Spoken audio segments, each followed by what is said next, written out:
అంతరాయతిమిరోపశాంతయే శాంతపావనమచింత్య వైభవం తం నరం వపుషి కుంజరం ముఖే మన్మహే కిమపి తుందిలం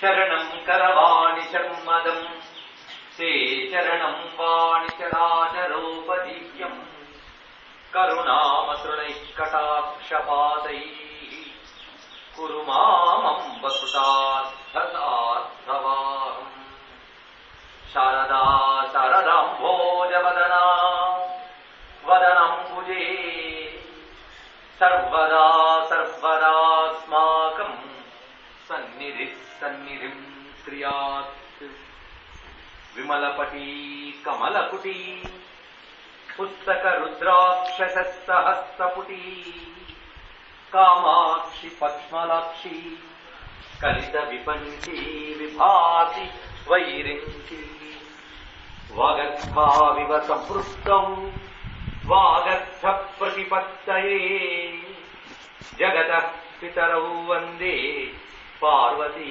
పరమేశ్వరౌ గురవే సర్వలోకానాం విషజే భవరోగిణాం నిధయే సర్వవిద్యానాం దక్షిణామూర్తయే నమః నారాయణ సమారంభాం వ్యాసశంకరమధ్యమాం అస్మదాచార్య పర్యంతాం వందే గురు పరంపరాం నారాయణం నమస్కృత్య నరం చైవ నరోత్తమం దేవీం సరస్వతీం వ్యాసం తతో జయముదీరయేత్ మాతర్నమామి కమలే కమలాయతాక్షి శ్రీ విష్ణుహృత్కమలవాసిని విశ్వమాతః క్షీరోదజే కమలకోమలగర్భగౌరీ లక్ష్మి ప్రసీద సతతం నమతాం శరణ్యే లక్ష్మి ప్రసీద సతతం నమతాం శరణ్యే శివాయ గురవే నమః శివాయ గురవే నమః శివాయ గురవే నమః శివాయ గురవే నమః శివాయ గురవే నమః శివాయ గురవే నమః శ్రీమాత్రే నమః శ్రీమాత్రే నమః శ్రీమాత్రే నమః శ్రీమాత్రే నమః శ్రీమాత్రే నమః శ్రీమాత్రే నమః శ్రీ విష్ణురూపాయ నమః శివాయ శ్రీ విష్ణురూపాయ నమః శివాయ శ్రీ విష్ణురూపాయ నమః శివాయ శ్రీ విష్ణురూపాయ నమః శివాయ శ్రీ విష్ణురూపాయ నమః శివాయ శ్రీ విష్ణురూపాయ నమః శివాయ నమో మహద్భ్యో గురుభ్యో ఋషిభ్యో నమః. ఈ ఆలయంలో ప్రతిష్ఠితులై అర్చనలు అందుకుంటున్న విజయ వినాయకాది దేవతలందరికీ నమస్కరిస్తూ భగవత్ స్వరూపులైన అందరికీ నమస్కారాలు అందజేసుకుంటూ సహృదయులైన ఆత్మీయుల్ని మళ్ళీ ఇవాళ రేపు 2 రోజుల పాటు మనం శ్రీ సూక్తం భావార్థం అనే అంశాన్ని ప్రసంగించుకోబోతూ ఉన్నాం. ముఖ్యంగా ఇది శ్రావణ మాసం ప్రవేశించింది. పైగా శుక్లపక్షంలో ఉన్నాం మనం. అందరూ కూడా శ్రావణ శుక్రవారం అమ్మవారి ఆరాధనకి సన్నద్ధమవుతున్న సమయంలో శ్రీ సూక్తం ద్వారా అమ్మ యొక్క స్వరూపాన్ని చెప్పుకోవడం అనేది అమ్మవారి సంకల్పంగా, అమ్మ అనుగ్రహంగా భావిస్తూ శ్రీ సూక్తం అనేది వేదమంతా తెలియకపోయినా శ్రీ సూక్తం మాత్రం భారతదేశంలో ఈ అనుష్ఠాన అర్చన పరంపరలో ఉన్న వారందరికీ సుపరిచితం. శ్రీ సూక్తం, పురుష సూక్తం ఈ రెండూ కూడాను. పురుష సూక్తం అనగానే అయ్యవారు, శ్రీ సూక్తం అనగానే అమ్మవారు అందరికీ గుర్తుకొస్తారు. అమ్మవారి ఆరాధన శ్రీ సూక్తంతో చేయడం అనేది, పైగా సరిగ్గా షోడశోపచార పూజ కోసమే ఈ మంత్రాలు ఉన్నాయా అన్నట్లుగా 16 ఉపచారాలకి 16 మంత్రాలు ఉన్నాయి మనకి. పురుష సూక్తానికి అలాగే ఉంది. ఇదే విధంగా మనకు రుద్రం ఉంది, శివ సంబంధమైనటువంటి విషయం. అది 11 అనువాకాలైనప్పటికీ కూడా అందులో మొదటి అనువాకం సరిగ్గా మనకి 16 మంత్రములు అందులో రుక్కులు మనకు కనిపిస్తాయి. కొంతమంది ఆ రుద్రంలో మొదటి అనువాకంలోని 16 రుక్కులతోని స్వామిని ఆరాధించడం కనిపిస్తుంది. కనుక అటు రుద్రంలో మొదటి అనువాకంలో 16, పురుష సూక్తంలో 16, స్త్రీ సూక్తంలో 16.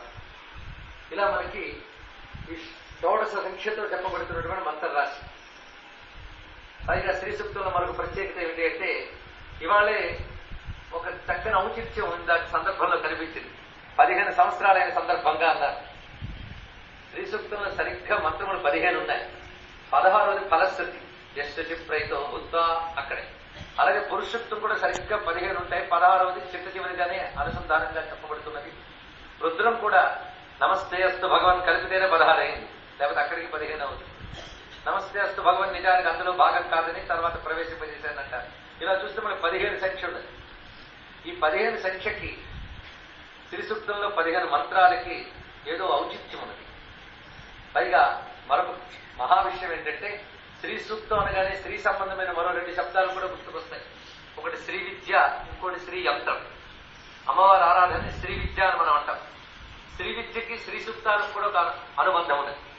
శ్రీ విద్యలో ప్రధానమైన మంత్రం 15 అక్షరాలు, పంచదశి మంత్రం అని అంటాం. అది 15 అక్షరాల మంత్రము.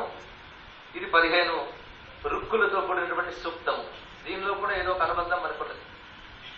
అదేవిధంగా మనకి శ్రీ విద్యలో ప్రధానంగా అమ్మవారిని 15 తిథినిత్యా దేవతలు చెప్పబడుతున్నారు. 16వది పూర్ణ స్వరూపంగా షోడశి అంటున్నాం మనం. ఈ 15 తిథినిత్యా దేవతల యొక్క స్వరూపానికి దీనికి కూడా సంబంధం ఉన్నది. కనుక శ్రీ సూక్తం అంటే ఏదో ఐశ్వర్యం కోసం లక్ష్మీదేవిని ప్రార్థించడం అనేటువంటి సామాన్యార్థం కాకుండా శ్రీ విద్యకి ఎంత లోతైనటువంటి అనంతార్థములున్నాయో అన్ని అర్థములున్నాయని స్పష్టమవుతున్నది. అందుకే ఇది వేదమంత్రం. వేదమంత్రం అనగానే మనం చెప్పుకున్న అర్థంగా ఇంకా చాలా చాలా ఉంటాయి. అందుకే దాని పేరు మంత్రం. సామాన్య అర్థములు కాకుండా విశేషార్థములు కలిగితే మంత్రం అవుతుంది. దాని రహస్యాలు ఎప్పుడు తెలుస్తూ ఉంటాయి? మంత్రం కనుక మననం చేస్తూ ఉంటే తెలుస్తూ ఉంటాయి. అలా ఇక్కడ అమ్మవారిచ్చిన మన్న శక్తితో మనం ఈ 15 మంత్రాల్లో ఉన్న భావాన్ని మహాత్ములు గురువులు ఇచ్చినటువంటి భాష్యాన్ని ఆధారం చేసుకుని చెప్పుకోబోతున్నాం. స్త్రీ సూక్తంలో దీనికి మరొక పేరు ఏంటంటే అగ్ని స్త్రీ సూక్తం అనే పేరు కూడా వ్యవహారంలో ఉన్నది. అగ్ని స్త్రీ సూక్తం.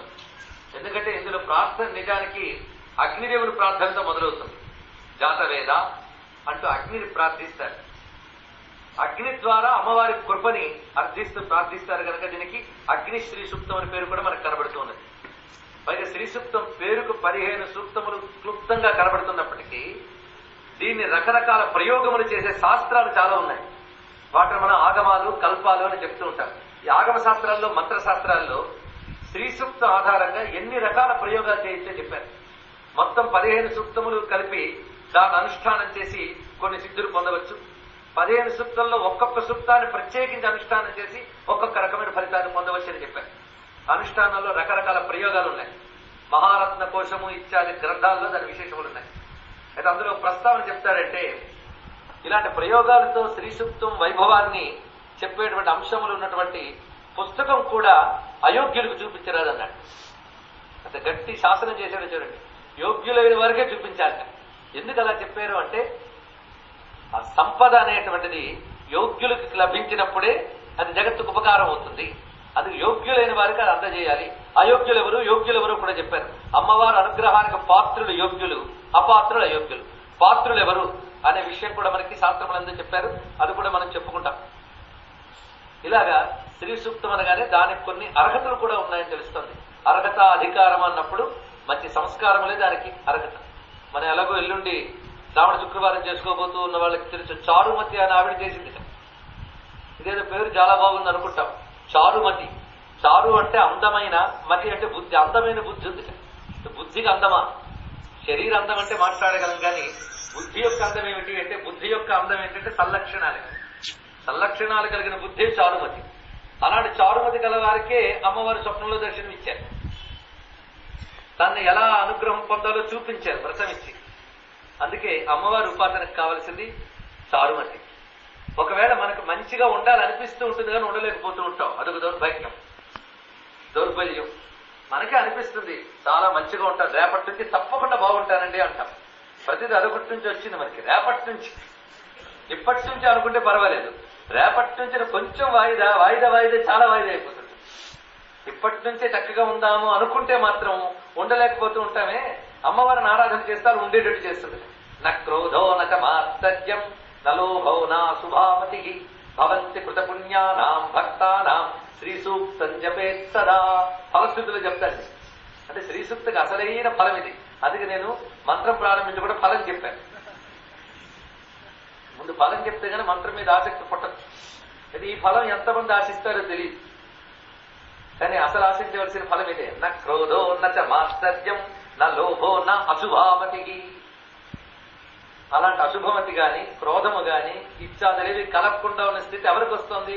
శ్రీ సూక్తాన్ని ఎవరు భక్తితో పఠిస్తారో వారికి ఇస్తుంది అమ్మ. చక్కటి మాట చెప్పారు చూడండి ఇక్కడ.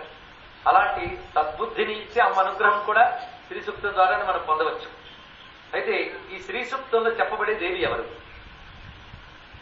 లక్ష్మీదేవ, పార్వతీదేవ, సరస్వతీదేవ. మన శ్రీ విద్య అన్నప్పుడు అక్కడ లక్ష్మీదేవను లేదా సరస్వతీదేవను కాకుండా మనం సర్వకారణ కారిణి అయినటువంటి పరమేశ్వరి గురించి అక్కడ చెప్పుకుంటున్నాం. ఆవిడ అమ్మల గన్నయమ్మ, ముగ్గురమ్మల మూలపుటమ్మ, శ్రీ మాత, శ్రీ మహారాజ్ని, శ్రీమత్ సింహాసనేశ్వరి ఆవిడ అనడంలోనే ముగ్గురమ్మల మూలపుటమ్మ అని స్పష్టమైపోతుంది. అక్కడ ఎవరి దేవత ఆవిడ, ఇక్కడ దేవత కనుక ఇందులో చెప్పబడుతుంది పరమేశ్వరి. ఈవిని మీరు లక్ష్మి అని ఆరాధించిన సంతోషం. ఇది లక్ష్మి అనే పేరే ఉన్నది కనుక నారాయణ పత్ని అయిన లక్ష్మిగా ఆరాధించుకోవచ్చు, సర్వజగజ్జనైన పరమేశ్వరిగాను భావించి ఆరాధించవచ్చు.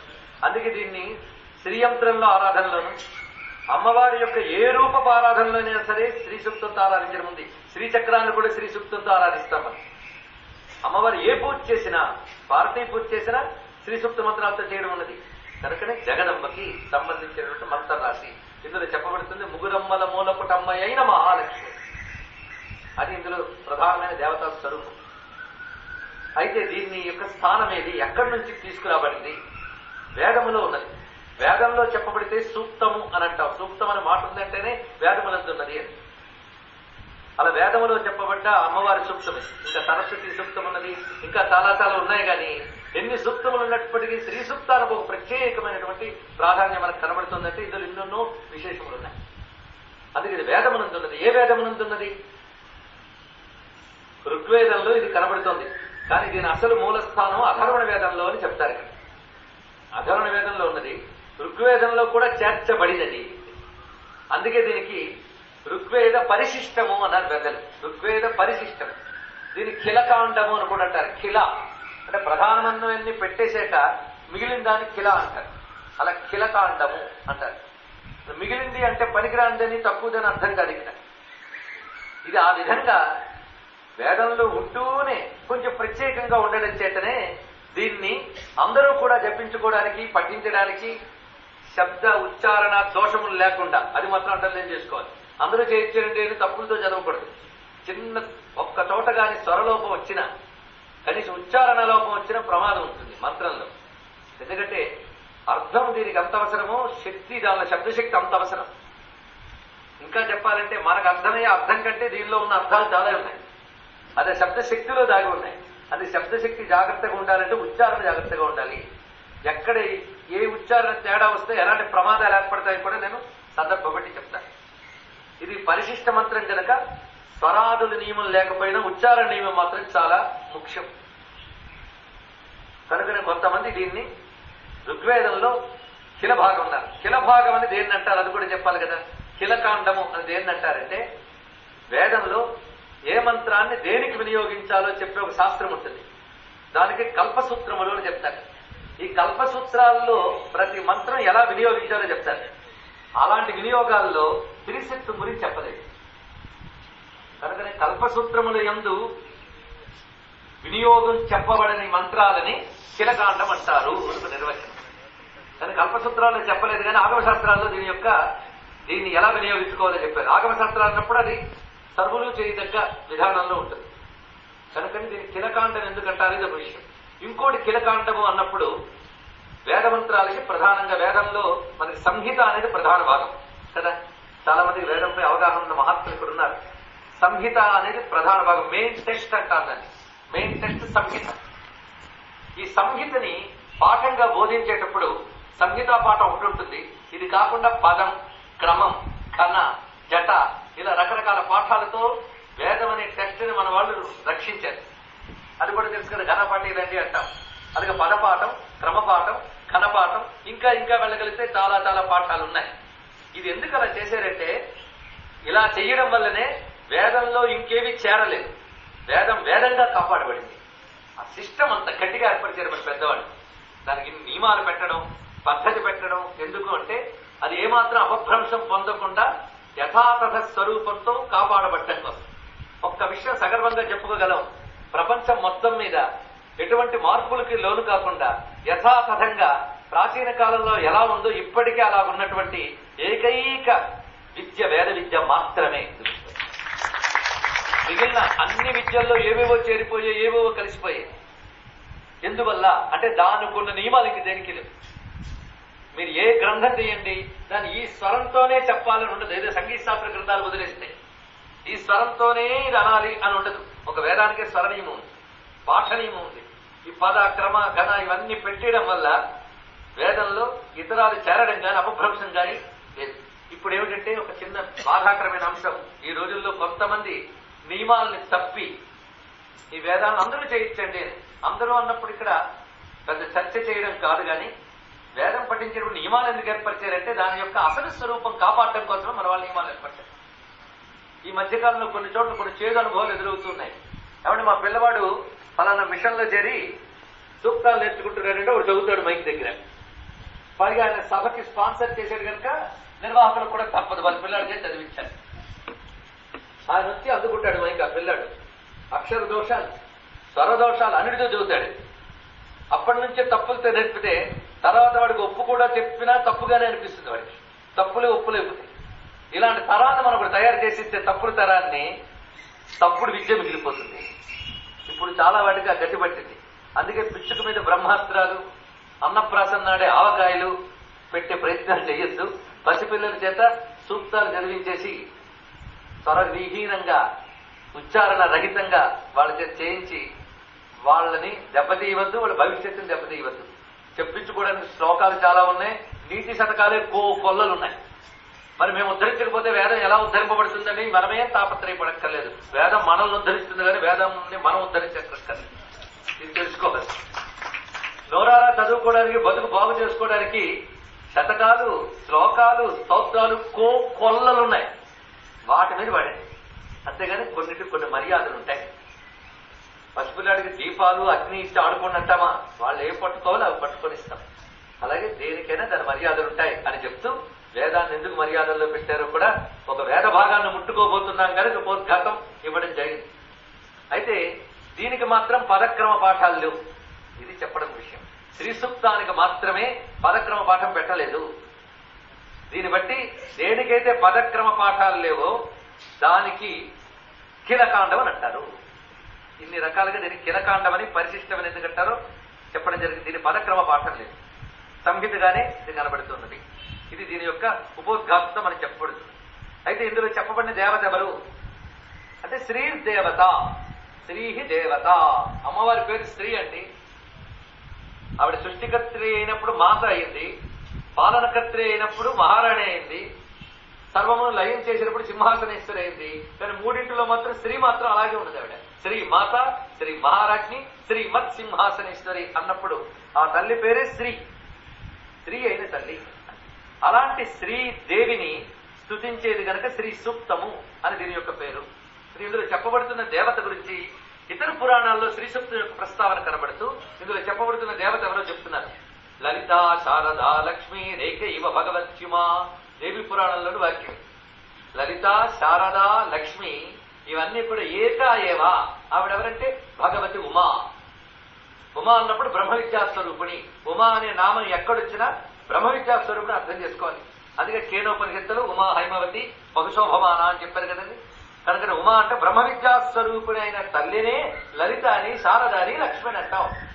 అందువల్ల ఇందులో చెప్పబడుతున్న స్త్రీ ఎవరు? లలిత, శారద, లక్ష్మీ స్వరూపిణి. అదేవిధంగా కాళీ పురాణంలో ఒక మాట చెప్తారు. హిరణ్యరేత సంశంభో శక్తి ప్రోక్త హిరణ్మయి. శివుడికి హిరణ్యరేత అని పేరున్నది. మన అష్టోత్తర శతనామాల్లో కూడా వస్తుంది. అంటే హిరణ్యమైన తేజస్సు కలవాడు. ఆయన యొక్క శక్తి కనుక ఇప్పుడు హిరణ్మయి అన్నప్పుడు శివశక్తి అని అర్థాన్ని చెప్పారు.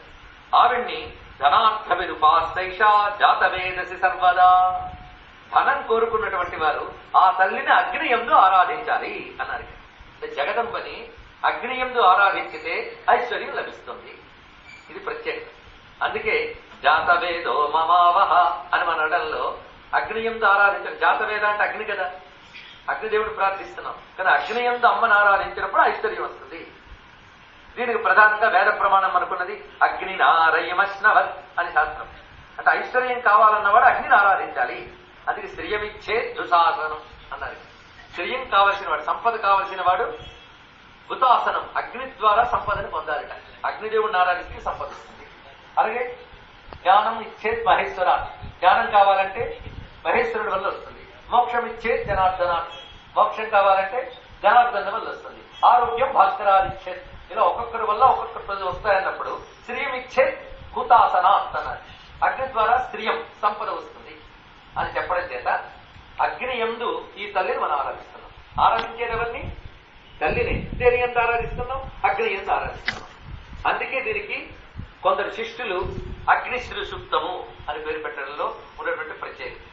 అయితే ఈ అగ్ని ఏమిటి అదంతా తర్వాత విషయం. ఇప్పుడు మనం అయితే ఇంట్లో అగ్నిహోత్రం పెట్టుకుని చదవాలంటే అంటే అగ్నిహోత్రాలు పెట్టుకోవాల్సిన వాళ్ళే పెట్టుకోవట్లేదు. ఇంకా మనం ఏ అగ్నిహోత్రాన్ని పెట్టుకుంటే అగ్నిని పెట్టుకునే పద్ధతులు ఉన్నాయి. పద్ధతి లేకుండా అగ్నిని పెట్టుకుంటే వెలుగివ్వడం బదులు తగలబెడుతుంది. రెండున్నారు. వెలగబెట్టడం తగలబెట్టడం రెండు వ్యవహారం ఉన్నాయి. ఏం వెలగబెడుతున్నారండి అంటాం, తెలుగు పలుకుబడి. ఏం తగలంటారా అంటారు. రెండు అగ్ని లక్షణాలే. పద్ధతిగా పెడితే వెలగబెట్టగలం, పద్ధతి లేకపోతే తగలబెట్టగలం. రెండు ఉన్నాయి ఇక్కడ. కనుక పద్ధతి ఉంది దేనికైనా. మరి ఇప్పుడు అగ్నిహోత్రం లేనప్పుడు శ్రీ సూక్తి ఏం చేస్తాం? అగ్నిహోత్రం కొత్తగా వెలిగించుకోవాల్సిన అగ్నిహోత్రం కాదు, ఎప్పుడూ వెలుగుతూనే ఒక అగ్నిహోత్రం ఉంది.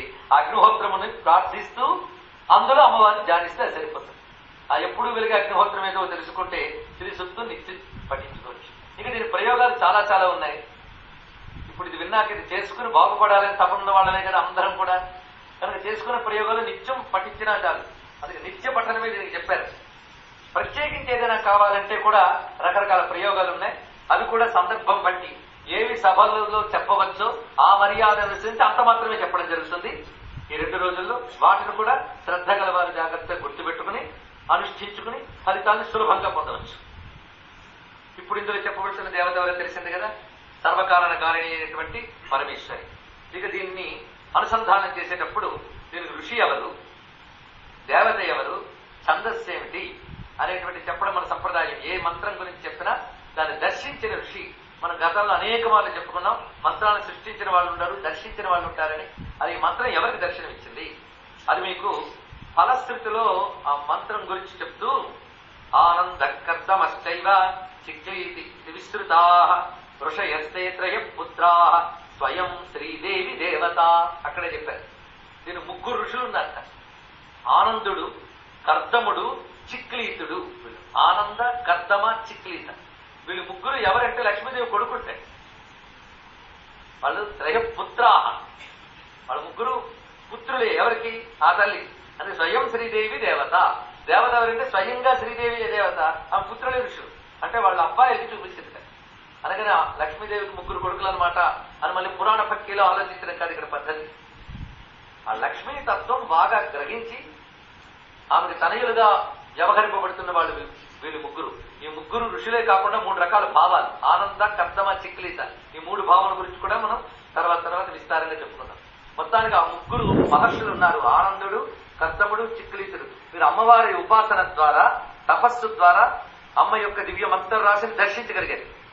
వారిని పుత్రభావంగా స్వీకరించి అమ్మ ఆధారంగా తన మంత్రస్వరూపాన్ని వారికి దర్శింపజేసింది. ఇది దీన్ని గ్రహించవలసింది. తపస్సుతో ఋషి మంత్రాన్ని దర్శిస్తాడు. వీరు 3 తపస్సు చేయగా అమ్మ అనుగ్రహించి తన మంత్రస్వరూపాన్ని చూపించింది. పైకి 17 మంత్రములు కలబోస్తే అమ్మ యొక్క రూపం మనకు స్పష్టమవుతుంది, అమ్మ తత్వం కూడా స్పష్టమైపోతుంది. పైగా వేద మంత్రం కనుక ఒక్క పదాన్ని కానీ ఒక్క అక్షరాన్ని విడిచిపెట్టినా మనకి సంపూర్ణత ఉండదు. ప్రతి పదాన్ని జాగ్రత్తగా చూస్తే అమ్మ ఏమిటో అర్థమవుతుంది. కనుక ఋషులు ఎవరు? ఆనంద, కర్దమ, చిక్లీతుడు. అందుకే హిరణ్య వర్ణామితి పంచదశస్య త్రిసూక్తస్య. దీనికి పంచదశస్య అన్నారు. అందుకే స్త్రీ పంచదశ అని మాట ఉన్నది. మరి పంచదశ అంటే 17 మంత్రములే. దాన్ని చెప్తూ వేదమాత కూడా 15 మంత్రములు ఉంది. యశుచి ప్రైతో భూత్వ అనేది ఫలశ్రుతిగా 16వదిగా మనం కలుపుకున్నాం. కానీ 15 మంత్రములే అని చెప్పారు. ఇక దేవతలు ఎవరంటే శ్రీరగ్నిర్దేవత అన్నారు. ఇక్కడ శ్రీరగ్నిర్దేవత అంటే లక్ష్మీ స్వరూపమైన అగ్ని దీనికి దేవత. అనగా మనం యజ్ఞాగ్నిని లక్ష్మీ స్వరూపంగా, శివస్వరూపంగా, విష్ణు స్వరూపంగా ఎన్ని రకాలుగానూ ఆరాధిస్తున్నాం యజ్ఞాగ్నిని. ఇప్పుడు లక్ష్మీ స్వరూపమైన అగ్నిదేవత అన్నారు. శ్రీరగ్నిర్దేవత. కొన్ని సంప్రదాయాలు ఎలా ఉందంటే శ్రీరగ్నిశ్చేత్యుభే దేవతౌ అని ఒక మాట వేశారు. శ్రీహి అగ్ని వీళ్ళు ఉభయులు కూడా దేవతలే అన్నారు. అంటే రెండుగా చూపించారు కొన్ని చోట్ల శ్రీస్వరూపిణైన అగ్నియే దేవత అన్నారు. ఇక్కడ కొంచెం తెలుసుకోవాల్సింది ఉంది. మనకి భగవంతుణ్ణి ఎన్ని రకాలుగా ఆరాధించాలి అనేది ఒక సంప్రదాయం ఉన్నది. మన హిందువుల విషయానికి వచ్చేటప్పటికల్లా మన విగ్రహారాధకులం అని అనుకుంటూ ఉంటాం. కానీ భగవంతుని విగ్రహమునందు మాత్రమే ఆరాధించము, ఇది తెలుసుకోవాలి. విగ్రహమునందు కూడా ఆరాధిస్తాం, విగ్రహమునందు మాత్రమే కాదు. అసలు ఇన్ని రకాలుగా భగవంతుడిని ఉపాసించవచ్చని ఇన్ని మార్గాలు చెప్పిన ఏకైక మతం హిందూ మతం. ఎందుకంటే దేవతా విజ్ఞానం వెలుకొన్నది. అందుకే భగవంతుడిని ఎక్కడెక్కడ ఆరాధించాలో చెప్పారు. ఒకటి సూర్యుని యందు, ఇంకొకటి అగ్ని యందు, సర్వచంద్రుని యందు, జలమునందు, శ్రోత్రిని యందు, ప్రతిమ యందు. అక్కడికి వచ్చింది. అన్నిటికంటే ముఖ్యం హృదయమునందు. ఇది చాలా దగ్గర, కానీ ఇక్కడికి రావడం చాలా దూరం. హృదయమునందు భగవంతుడిని ఆరాధించడం అత్యంత ప్రధానం. అతి దగ్గరగా ఉన్నది అదే, కానీ అక్కడ ఆయన చూడటమే మహాకష్టం. అందుకే మిగిలినవన్నీ చేస్తే చిత్తం పక్వమై అక్కడ ఉన్నవాడిని పట్టుకోగలంట. అయితే అక్కడ ఉన్నవాడు దొరకగానే మిగిలిన వదిలేరు. అక్కడున్నవాడిని వీటన్నిటి యందు చూడటం అప్పుడు వాడికి తెలుస్తుంది. కనుకనే మనం భగవంతుడిని ఆరాధించేటప్పుడు ప్రతి హిందువు కూడా వీటి యందు ఆరాధించడం నేర్చుకోవాలి. వేటి యందు, ఇందులో ఏదో ఒకదాని యందు కాదు, వీలైనన్నిటి యందు. అందుకే మనం సూర్యుని యందు భగవంతుడిని ఆరాధిస్తాం, అగ్ని యందు ఆరాధిస్తాం, చంద్రుని యందు ఆరాధిస్తాం. పైగా జలమునందు ఆరాధించడం ఉన్నది. కలశం పెట్టుకుని నీరు పోసి చేయట్లేదండి. మీరు చెప్పగలగాలి ఎవరికైనా. మేము కలశాల్లో దేవుడిని పెడతాం, అసలు రూపమే లేదు అక్కడ. తారక్రమ శిలక రూపం ఉందా, దానిలో పెడుతున్నాం. అందులో భగవంతుణ్ణి ఆవహింపజేయడానికి యోగ్యమైన ఒక విభూతి ఉంది సాలగ్రామ శిలలో. అది తెలుసు మన ఋషులకి, అందుకని పెట్టామన్నమాట. అలాగే ప్రతిమని, ఏ శిలని దేని యందు, కనుక భగవంతుని ఒకదాని యందు కాదు, వివిధములందు దర్శించుట. చిట్ట చివరికి వివిధములందు కాదు, అనేకములందు కాదు, అన్నిటి యందు దర్శించడానికి స్థితి దాకా మనం తీసుకెళ్ళగలుగుతుంది మన సంస్కృతి. అందుకే ఇక్కడ అగ్ని యందు ఆరాధించుట అనేటప్పుడు ప్రధానంగా యజ్ఞము అగ్ని యందు చేసి, అగ్ని ముఖావే దేవా అని పెద్దవాళ్ళు చెప్పారు. మరి దేవతలు అగ్ని ముఖులుంటాయి. మన శరీరంలో ఏ ఇంద్రియానికి శక్తి ఇవ్వాలన్నప్పటికీ కూడా ఆహారం కావాలి కదా. ఆహారం లేకపోతే ఏ ఇంద్రియానికి శక్తి లేదు. ఏ ఇంద్రియానికి శక్తి రావాలంటే ఆహారం దేనికి ఇస్తాం? ఒక్కొక్క ఇంద్రియానికి తినిపించం కదా. తినిపించడం ఒకటే సాధనం. శక్తి మాత్రం శరీరాన్నిటికి, తినేది మాత్రం ఒకటే. ఏదది? నోరు. ఒక్క నోట్లో పడిస్తే చాలు, అది గర్భంలోకి వెళ్ళి జీర్ణమై ప్రతి ఇంద్రియాన్ని శక్తివంతం చేస్తుంది. కనుక సర్వదేవతల అనుగ్రహం నీకు కావాలి కదా.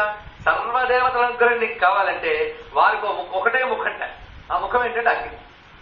అగ్ని ముఖమునందుగా ఇచ్చేస్తే దేవతలందరూ తృప్తి పడతారు. అగ్నిముఖావే దేవాహ. ఈ అగ్నివుడు ఇలా చెప్పారు కదండి.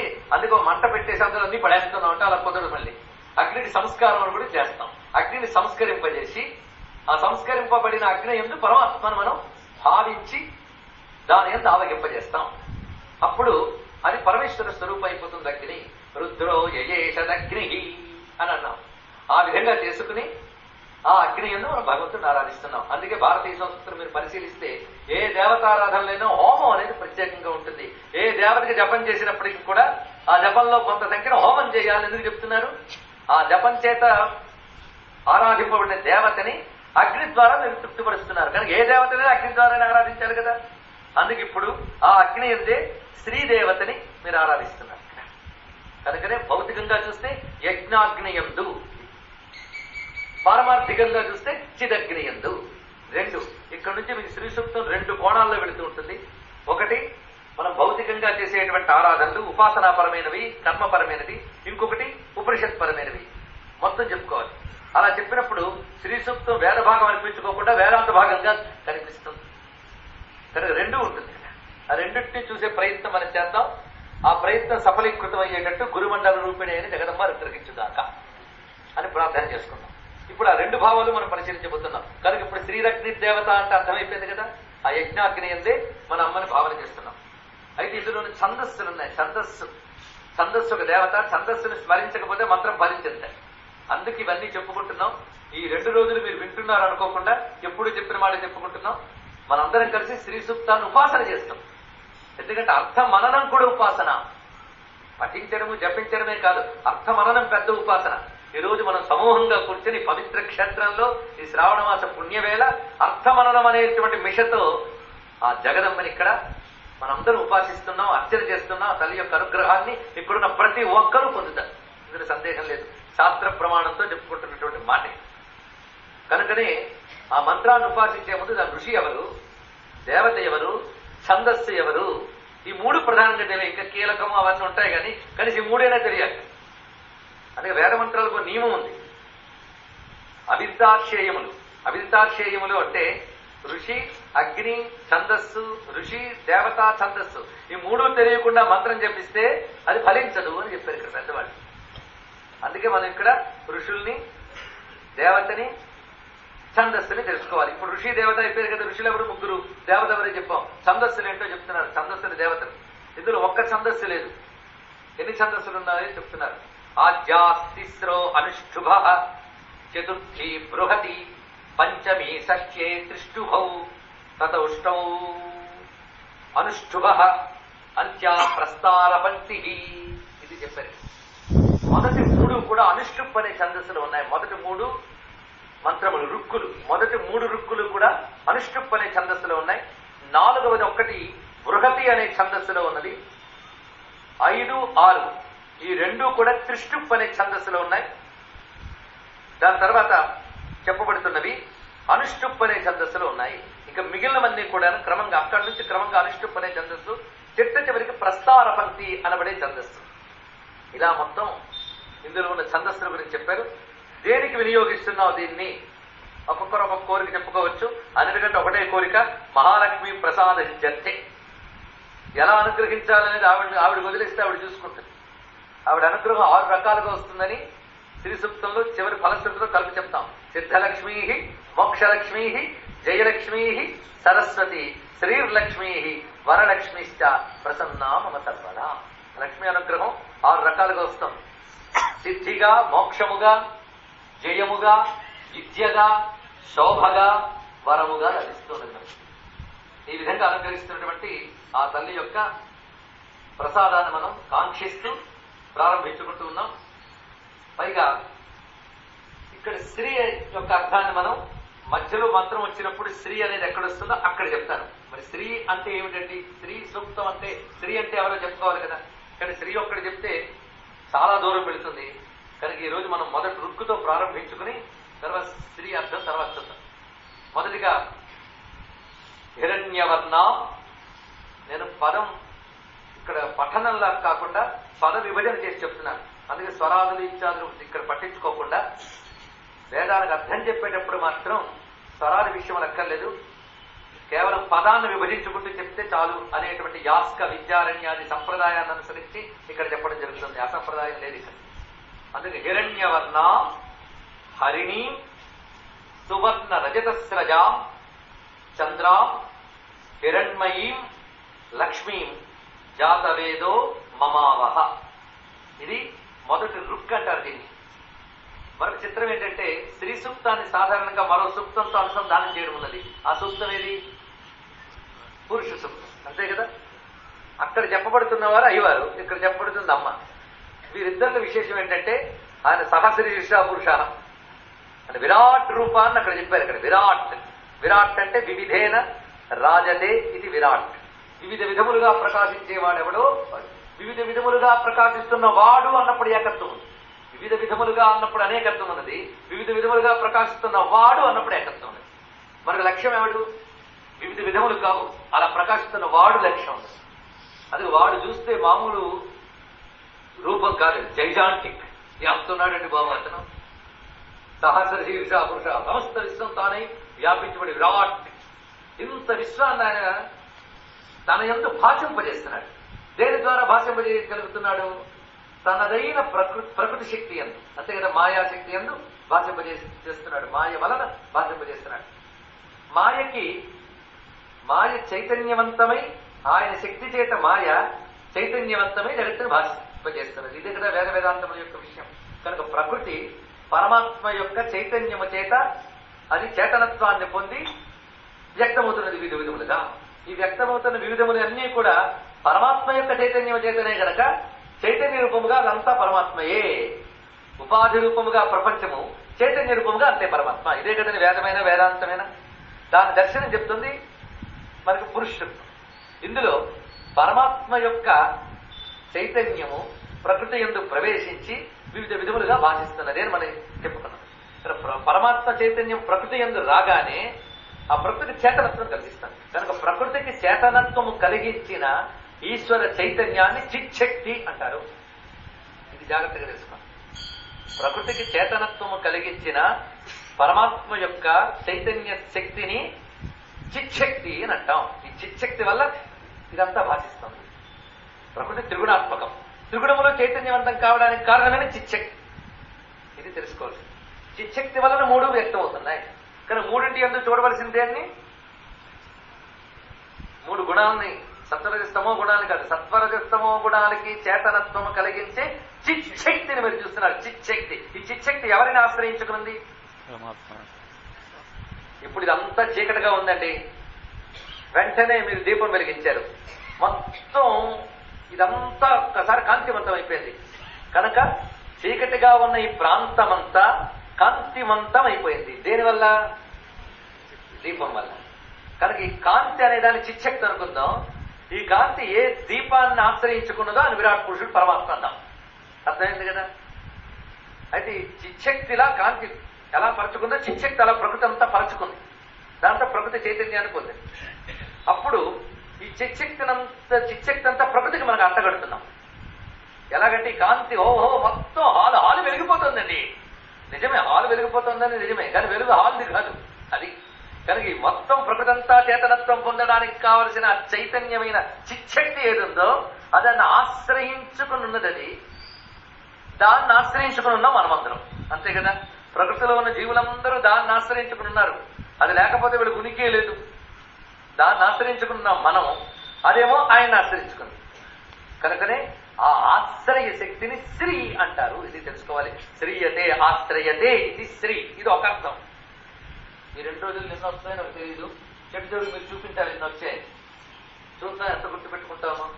సరే, మొత్తానికి ఆశ్రయతే, ఆశ్రయ శక్తి శ్రీ అంటే పరమాత్మను ఎప్పుడు ఆశ్రయించుకుని ఉంటుంది. కాంతి ఎప్పుడు దీపాన్ని ఆశ్రయించుకున్నట్టుగా చిచ్చక్తి పరమాత్మను ఆశ్రయించుకుంది. మనందరం ప్రకృతిలో ఉన్న వాళ్ళు చిచ్చక్తిని ఆశ్రయించుకున్నాం. కనుక మనకు ఆశ్రయం అది, ఆమెకు ఆశ్రయం ఆయన. ఇది దీనిలో ఉన్నటువంటి విషయం. కనుక లక్ష్మణ్ అంటే అందరికీ చాలా ప్రీతి. నాస్తికుడికి కూడా లక్ష్మణ్ అనే దేవతను ఒప్పుకోడేమో కానీ లక్ష్మణ్ మాత్రం ఒప్పుకుంటాడు. వాడికి అదే వచ్చింది బాధ. లక్ష్మి వాడికి కావాలి, లేకపోతే ఎలాంటి బాధ? దరిద్రం ఎవడికి కావాలి? వాడికి లక్ష్మి కావాలి. కానీ ఆ లక్ష్మి ఎవడిదో వాడు తెలియట్లేదు, అది వచ్చింది బాధ. ఇప్పుడు అది మనం తెలుసుకోవాలి. ఆవిడ పేరే శ్రీ. శ్రీ అనడంలోనే ఒరే నేను ఆయన ఆశ్రయించుకున్న శక్తిని ఆయన తీసేస్తే నేను లేనని చెప్తున్నాడు.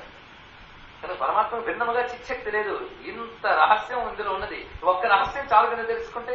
ఇదే కదా శివశక్తి ఐక్య రూపిణి, ఇదే కదా శివశక్త్యాయుక్తో ఇది భౌతి శక్తి ప్రభావితం. ఇంకేమున్నది? కనుక మనకి ఇప్పుడు 3 తెలిసిపోయాయి. ప్రకృతి, పరమాత్మ, చిచ్చక్తి. 3 తెలిసిపోయి. మనకు కావాల్సిన చిచ్చక్తి కనుక విడిగా చెప్పుకున్నాం కానీ వాళ్ళిద్దరు గారు ఒకటే. కనుక ఇప్పుడు ఇది 2 తెలిపోయాయి. ఏమిటి?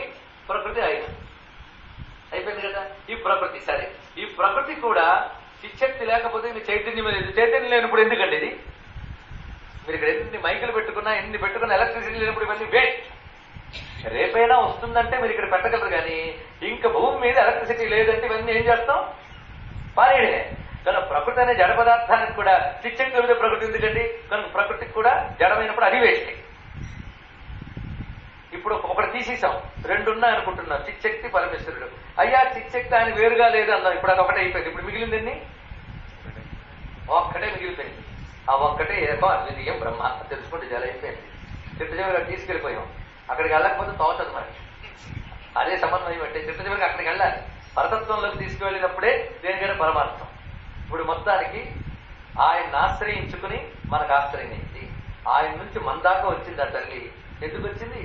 మనల్ని ఆయన దాకా తీసుకెళ్ళడం కోసం. మనల్ని ఆయన దాకా తీసుకెళ్ళడం కోసం ఆయన నుంచి మన దాకా వచ్చింది. ఇది చేసుకోగలిగితే మనం ఒడ్డుకు చేరాలని ఈ ఒడ్డుని నిలబడి ఉన్నాం.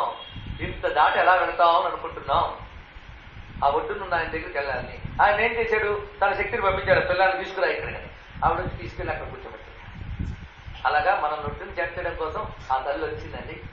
అందుకు ఇవేమో మనకు కావాలి. ఆయన సంగతి తడవాలి. దీపం కాదు ప్రధానం. దీపం నుంచి ఇక్కడ దాకా వచ్చే వెలుగే మనకు కావాలి. కనుక ఆవిడే మనకు ప్రధానం. ఆవిడ ఆయన వదలదు. ఆ తర్వాత విషయం. కనుక ఇప్పుడు ఆ తల్లిని మనం ఇందులో శ్రీ అంటే ఒక అర్థం చెప్పుకున్నాం కానీ ఇప్పుడు ఆ భావంతోనే ప్రవేశిద్దాం. ఇప్పుడు హిరణ్యవర్ణ మొట్టమొదటి మాట వేశారు ఇక్కడ. ఆ తల్లి ఎలా ఉన్నదంటే హిరణ్యవర్ణముతో ఉన్నది అన్నారు ఇక్కడ. హిరణ్యము అంటే బంగారం, ప్రసిద్ధమైనది. కానీ హిరణ్యం అనే శబ్దం మొట్టమొదటి వేదం నుంచి వచ్చింది. మరి హిరణ్యవర్ణం, హిరణ్యం అంటే బంగారం. ఇంకా చెప్పాలంటే తేజస్సు. ఇది ఒక్కడ గుర్తుపెట్టుకోవాల్సింది, తేజస్సు. హిరణ్యవర్ణం అంటే తేజస్సు. తేజస్సే రంగుగా ఉంది. ఆవిడ వర్ణం అంతా తేజస్సు, తేజోమయమైన వర్ణము కలిసి. మరి బంగారానికి హిరణ్యం ఎందుకు వచ్చింది? అది తేజోమయ ధాతు. బంగారం మంచి తేజస్సుతో ఉంటుంది. తేజోమయ ధాతువు కనుక బంగారానికి కూడా హిరణ్యం అని పేరుస్తుంది. కనుక హిరణ్యం అనే మాటకు ఒకటే అర్థం తేజస్సు. తేజస్సే తన వర్ణముగా కలిగి ఉన్నది. ఇక్కడ మీరు అగ్ని యందు అమ్మను కదా భావిస్తున్నారు. అగ్ని ప్రకాశాన్ని ఒక్కసారి భావించండి. తేజోమయంగా ఉంటుంది. ఈ అగ్నిని 3 అగ్నులు మీకు ఇప్పుడు చెప్తున్నా. యజ్ఞాగ్ని ఒకటి. యజ్ఞాగ్ని గాని బదిలించుకోలేనప్పుడు ఇంకో అగ్ని ఉంది. దాన్ని చూస్తూ మీరు శిరసక్తం చేసుకోవచ్చు.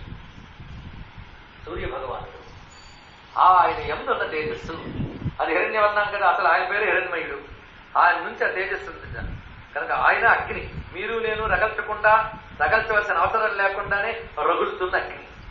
అగ్నిగుండంలో ఉన్న మంటంతా పరమాత్మే. ఆ తేజస్సు అంతా ఆయనే. సూర్యమండలం అనే అగ్నిహోత్రంలో రగులుతున్న జ్వాలంతా ఆయనే. ఆయన యొక్క ప్రకాశం. ఆ ప్రకాశం భూమి మీదకు వచ్చి అందరిని ఎన్ని రకాలుగా పోషిస్తుంది. కనుక సూర్య భగవాన్ని యందు ఉన్నటువంటి హిరణ్మయ పురుషుడైన ఏష హిరణ్మయ పురుష ఏషోత్తరాదిత్యే హిరణ్మయ పురుష దృశ్యతే అని ఛాందోగ్యంలో చెప్పినట్టుగా ఆదిత్య మండలంలో ఉన్నటువంటి హిరణ్మయ పురుషుడెవడో అతని యొక్క తేజస్సు అతని నుంచి వెలువడుతుంది. ఆవిడ హిరణ్యవర్ణ. కనుక ప్రాతకాలంలో సూర్య భగవానుడు కాంతిని చూడగానే అమ్మ గుర్తు రావాలండి, లక్ష్మీదేవి. అక్కడ కానీ మీరు చూడగలిగితే మనం చూసేదంతా లక్ష్మి అయిపోతుంది, మనకు లభించేదంతా లక్ష్మి అవుతుంది. ఇది ఒకటి గ్రహించవలసిన ప్రధాన అంశం. ఇది వైదికార్థమే నేను చెప్తున్నాను, అవేదికం లేదు ఇక్కడ. కనుక హిరణ్యవర్ణం అన్నప్పుడు సూర్య భగవాను యొక్క కాంతి స్వరూపంగా కూడా భావించవచ్చు. ఇక 3వ అగ్ననే దీనికి లలితా శాస్త్రమే చెప్పింది. అగ్నేదో చిదగ్నికుండ సంభూత. చిదగ్నికుండ ఇక్కడ జాతవేద ఏమిటో లలితా శాస్త్రంలో చిదగ్నికుండ అంటే అదే. 2 ఒక్కటే సమన్వయించబడింది. లలితా శాస్త్రం శ్రీసూక్తం ఒకటి. లలితాదేవి చిదగ్నికుండంలోంచి వచ్చింది. ఈవిడ ఇప్పుడు అగ్ని ఎందే రావాలి. చిదగ్నిది మామూలు అగ్ని కాదు, పేరు పెట్టడంలో విశేషం. చిదగ్ని అంటే జ్ఞానాగ్ని. జ్ఞానాగ్ని యొక్క ప్రకాశమే తల్లి. అది ఇక్కడ చెప్పడం జరుగుతుంది. జ్ఞానమే తప్ప మన స్వరూపం కాదు. అలాంటి సంవిత్ అనబడేటువంటి సంవిధనలం, చిదనలం అని దానికి పేరు శాస్త్రం చెప్తుంది. ఆ సంవిదగ్నే ఇక్కడ జాతవేద, అక్కడ సూర్యమండలం, భౌతికంగా యజ్ఞాగ్ని. ముందు మనకి భౌతిక దృష్టి ఎక్కువ ఉంటుంది కనుక యజ్ఞాగ్ని అంటే అర్థమవుతుంది. 2వ దృష్టి సూర్యుడు కనుక కనబడుతున్నాడు కనుక అదే అర్థమవుతుంది. కానీ లోపల ఉన్న అగ్ని అర్థం అవడం కష్టం. కానీ అదే చిదగ్ని అండి. ఆ అగ్ని రగుల్చుకుంటే అందులో ఆ తల్లిని చూడొచ్చు. అది ఎలా రగలపడుతుంది? అంతర్నిరంధరమనింధనమేనమాని అన్నారు.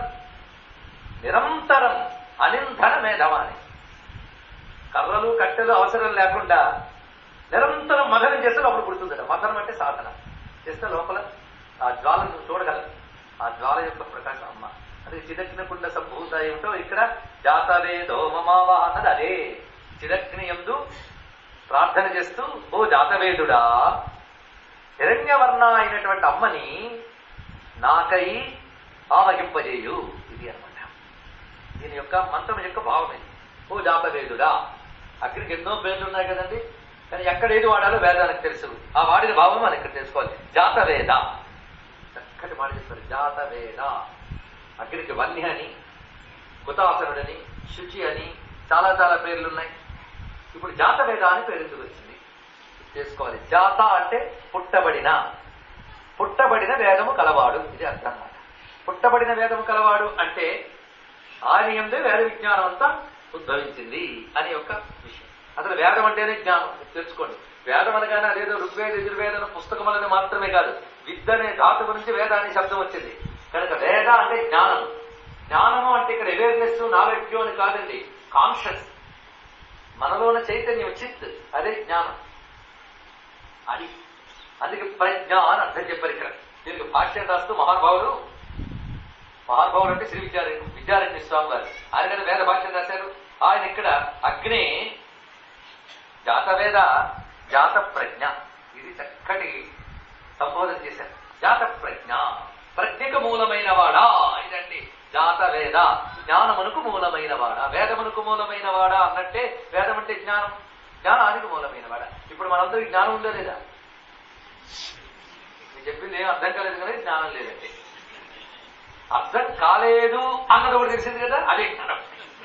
అది తెలుసుకోవడం ఒకటి ఉన్నదే, ప్రతి వాళ్ళలో ఉంటుందండి అది.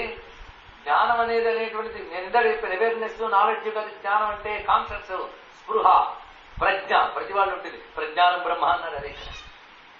కనుక ఈ ప్రజ్ఞ, నేను అనే ప్రజ్ఞ అందరికీ ఉంది కదా. ఏదున్నా లేకపోయినా నేనండి అనే ప్రజ్ఞ అందరికీ ఉంది కదా. ఆ నేననే ప్రజ్ఞకి ఏది మూలమో అదే జాతవేద. ఇది పరమార్థపరంగా చెప్పుకున్నాం. క్రియాపరంగా మామూలుగా డబ్బు కోసం అగ్నిదేవుడి దగ్గర నిలబడి అగ్ని నాకు ఐశ్వర్యాన్ని పువ్వు అని అర్థం తీసుకుంటే ఏం పర్వాలేదు, ఇది కర్మకాండకి పరిమితం. కానీ వేదంలో ఎక్కడో వేదాంతం కాదు, వేదంలో ప్రతి మంత్రాన్ని మధిస్తే అందులోంచి వేదాంతం పుడుతుంది. మదనం చేయడం చేతన వారి. అదే శ్రీ సూక్తంలో ఇక్కడే జాత వేద ఓ జాత ప్రజ్ఞ అని విద్యారెడ్డి వారు ఎంత అందమైన భాష్యం చెప్పారు చూడండి. కనుక ప్రజ్ఞకు మూలమైన వాడా, మనం ఏదడిగినా ఆత్మ చైతన్యాన్ని అడగాలి, అదే ఇవ్వాలి. అగ్ని త్వం హిరణ్యవర్ణ, నువ్వు హిరణ్యవర్ణ అయిన లక్ష్మిని మమావహ, ఇది కదా. ఇప్పుడు హిరణ్యవర్ణ, ఇప్పుడు ఎటువంటి లక్ష్మిని అడుగుతున్నాడు అగ్ని? ఎందుకంటే పరమాత్మని అడగాలి, ఆయనే తన నుంచి ఆ శక్తిని ఇవ్వాలి, అంతే కదా. అమ్మంటే ఎవరు? ఆయన యొక్క శక్తే కదా. కనుక ఆయన అడుగుతున్నాడు జాతవేద, ఇటువంటి తల్లి మమ్మల్ని ఆవహించుదాకా. ఆవహించడం అనేవాడు గొప్ప గొప్ప మాట. ఇప్పుడు మనం ఎన్ని భాషలు మర్చిపోయినా కొన్ని పదాలు మాత్రం మర్చిపోలేదు. ఆవహించింది, ఆదేశించింది. ఎందుకంటే మనకి ఈ మధ్య మరికొన్ని హారర్లు ఇవన్నీ ఇళ్లలో పెట్టెలోనే చూడొచ్చు. ఆవహింపజేయడాలు, ప్రయోగించడాలు, చేతబళ్ళు, కానీ వీళ్ళ శబ్దాలు అసలు గుర్తుంటాయి. ఆవహించడం, ఆవేశించడం. కానీ ఇందులో చాలా గొప్ప విషయం ఇది. ఆవాహన అనేటప్పుడు ప్రవేశింపజేయడం, మామూలుగా ప్రవేశం కాదు, వీడిని కూడా మనకిపించేటంతో ప్రవేశించిపోవాలి. ఆ ప్రవేశించిపోతుంది అనమాట. అలాగే నాలో నిండిపోవుట, ఆ మాటను అంత చక్కగా చెప్పుకోవచ్చు. అందుకే మన విగ్రహంలో కూడా ఆవహింపజేస్తాం, అప్పుడు పూజకి అది అర్థం అవుతుంది. కనుక ఇప్పుడు అమ్మవారిని ఎక్కడ ఆవహింపజేయాలి? మమావహ, నా యందు ఆవహింపజేయాలి. నా యందు అమ్ముంటే చాలు. ఆవిడ కానీ మీలో ఉంటే మీ నుంచి వచ్చే ప్రతి వెలుగు ఆవిడే. మీరు ఆడే మాట, మీరు చేసే చేత అన్నీ ఆవిడదే. ఆవిడ వెలుగు మీ చేతల్లో ఉన్నప్పుడు అది రాణిస్తుందని. రాణించుటానికి ఒక మాట ఉన్నది. కొందరు కొన్ని మాటలు చెప్తారు, ఓడిపెట్టు, అదే మాట ఇంకోటి చెప్తాడు, అలా కూర్చుంటాడు. ఎందువల్ల? అక్కడ ఏదో శక్తి ఉందన్నమాట, మనకు తెలియదు. అది కొందరు ఎంతో కష్టపడతారు, ఏం ప్రయోజనం ఉండదు. ఆ కష్టంలో 10% పడతాడు ఒకడు, వాడికి బోల్డంతో ప్రయోజనం. ఎక్కడి నుంచి వచ్చింది? వాడిని చూస్తే ఇవ్వబుద్ధి చేసింది, వీడిని చూస్తే ఇవ్వబుద్ధి పుట్టలేదు. ఎందువల్ల? వాళ్ళు ఆవహించింది ఆవిడ తల్లి. ఆవిడ ఆవహించగానే వెలుగొచ్చేసింది, శోభ వచ్చింది. కానీ అమ్మా, నువ్వు ఎవరిని చూస్తావో, ఎవరిలో ప్రవేశిస్తావో అక్కడ ఒక శోభ వస్తుంది. అది స్త్రీ అంటే శోభ. ఇంకో అర్థం, స్త్రీ అంటే శోభ, శోభ వచ్చేస్తుంది. స్త్రీ లేకపోతే ఎవరండి చూస్తాడు? కనుక శోభ, కాంతి, ప్రకాశం అన్ని వచ్చేస్తాడు. దాన్ని వెలిగిపోతున్నాడు అంటాం మనం, వెలిగిపోతున్నాడు. వాడు ఆడే మాట వెలిగిపోతుంది, వాడి బతుకు వెలిగిపోతుంది. కనుక నా బతుకు వెలిగిపోవడం కోసం నా యందు అమ్మ ఆవేశింపబడాలి. అందుకే మన షైన్, ఆ వెలుగునే ముందు చూపించాడు. వెలుగు ఎలాంటిది? హిరణ్యవర్ణం, అది హిరణ్యమైన వర్ణము, ఆ తల్లి యొక్క రంగు. ప్రాతకాల సూర్యకాంతం ఒకసారి పరిశీలించాడు. అది ఎరుపు, పసుపు కలిసిపోయినటువంటి ఒక వర్ణం. నేను అరుణాకరుణాతర్కితాక్షి అనుకున్నా ఏం బాధలేదు, హిరణ్యవర్ణం. అందుకే అమ్మవారిని ధ్యానించేటప్పుడు సూర్యమండలం మనం ఆరాధించరా, చంద్రమండలం మనం ఆరాధించారు, రెండూ చెప్పారు మనకి విధానాల్లో. భానుమండల మధ్యస్థ ఎలా ఉందో చంద్రమండల మధ్యగా కూడా అలాగే ఉంది కదా. రెండు జాగ్రత్తగా పరిశీలిస్తే ఇందులో మనకు ఉపాసించవలసిన పద్ధతి కూడా ఉన్నది. హిరణ్యవర్ణం, ప్రాతకాల సూర్యుని యందు ఈ స్వరూపాన్ని భావించవచ్చు మనం. హిరణ్యవర్ణం, బంగారు రంగుతో పెట్టుకుంటున్న తల్లి, బంగారు తల్లి. మన లోకంలో కూడా బంగారు తల్లి అంటామే, ఈవిడ బంగారు తల్లి. ఇప్పుడు హిరణ్యవర్ణం అనే మాటకు ఒక చక్కటి మరొక అసలైన శాస్త్రీయమైన అర్థాన్ని, శాస్త్రీయమైన అర్థం అంటే వైదిక అర్థం, అది పరిశీలిద్దాం. అమ్మ రంగు హిరణ్యము అనగా బంగారం అన్నాం కదా. హిరణ్యం తేజస్సు, వర్ణం అంటే రంగు. ఏదైతే మనకి అక్కడి నుంచి కనబడుతుందో దానికి రంగు అంటాం, అంతే కదా. కనుక అమ్మ నుంచి మన వైపు ప్రసరింపబడుతున్నది వర్ణం. ఈ వర్ణం ఏ వర్ణం? హిరణ్యవర్ణం. హిరణ్యం అనే మాటకి నిరుక్తం ఏం అర్థం చెప్పింది? హితం రమ్యం హిరమ్యం. హితము రమ్యము ఈ రెండిటికి హిరమ్యము అంటారు. ఇది ఛాందస భాషలు. ఛాందస భాష అంటే వైదిక భాష. వైదిక వ్యాకరణ సూత్ర ప్రకారంగా పరోక్ష ప్రియదేవా ఇత్యాది భావాల ప్రకారంగా హిరమ్యము హిరణ్యమవుతుంది. ఇది నిరుక్త చెప్తుంది.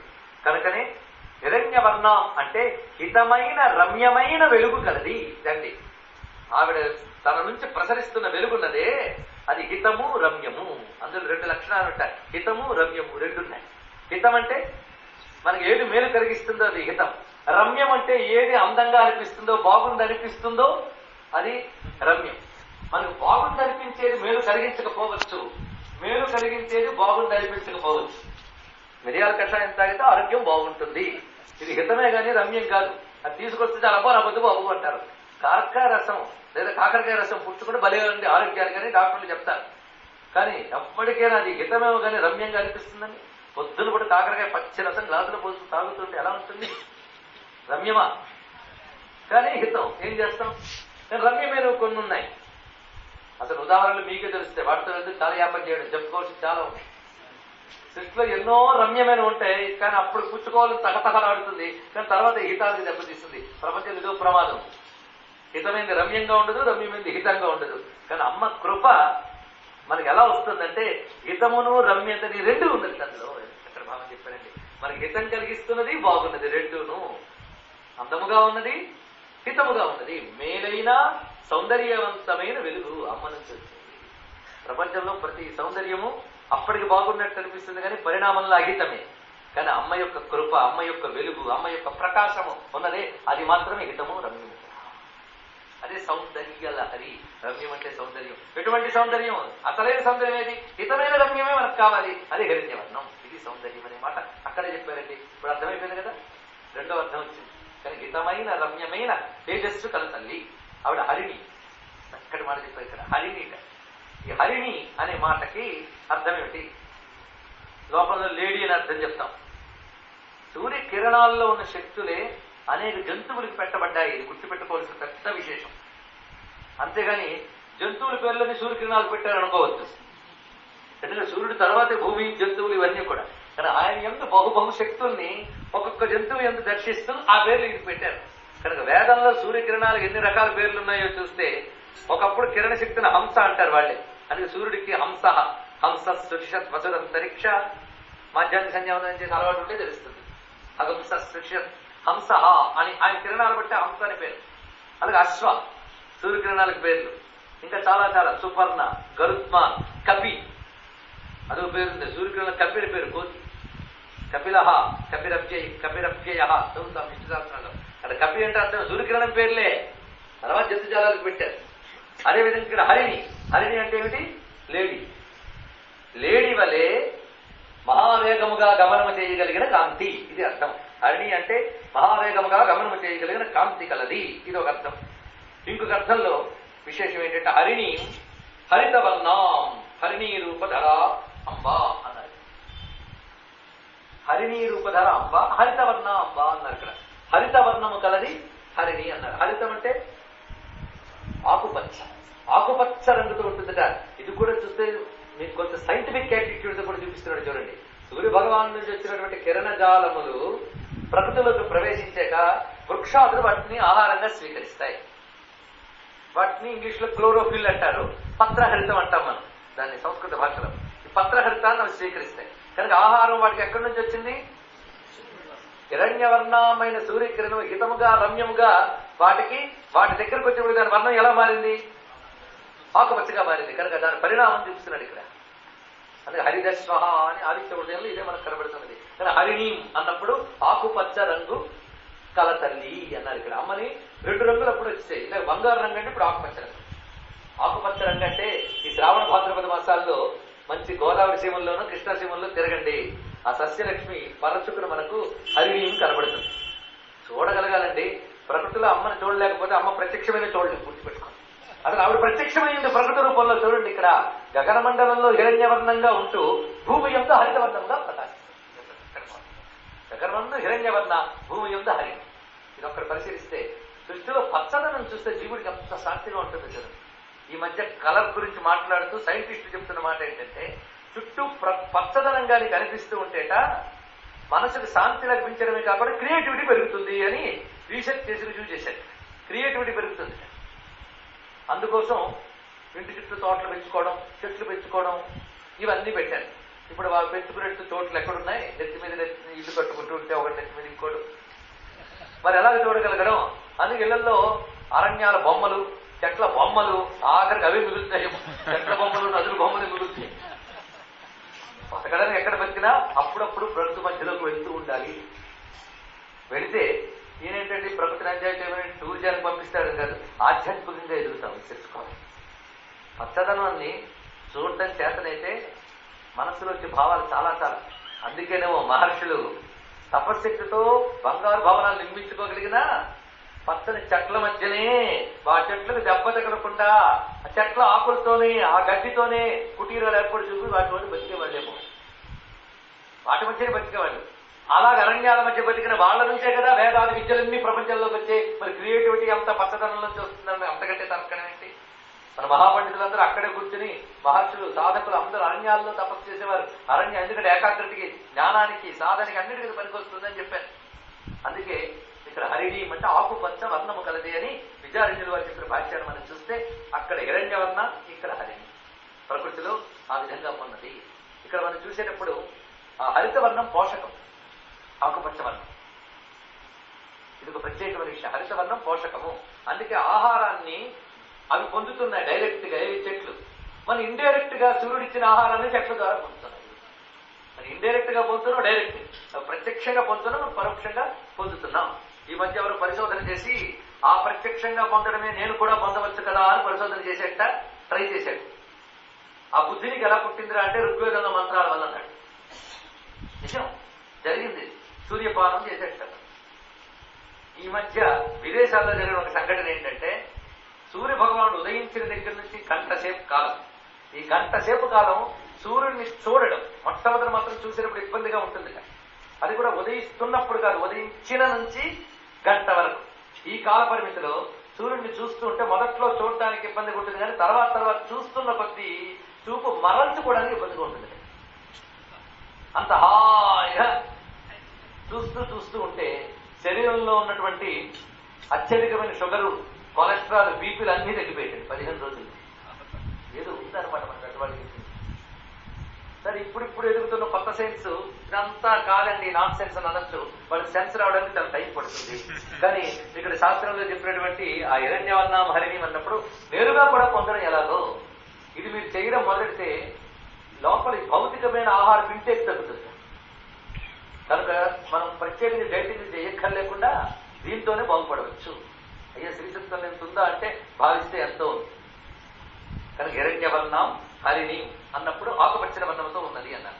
ఇంకో అర్థం చెప్పారండి. హరిణి అంటే లేడి రూపము గల తల్లి అన్నారు. ఇక్కడ ఇది ఎలా చెప్తారండి అంటే, దీనికి పురాణ ప్రమాణం తీసుకున్నారు విద్యారణ్యులు వారు.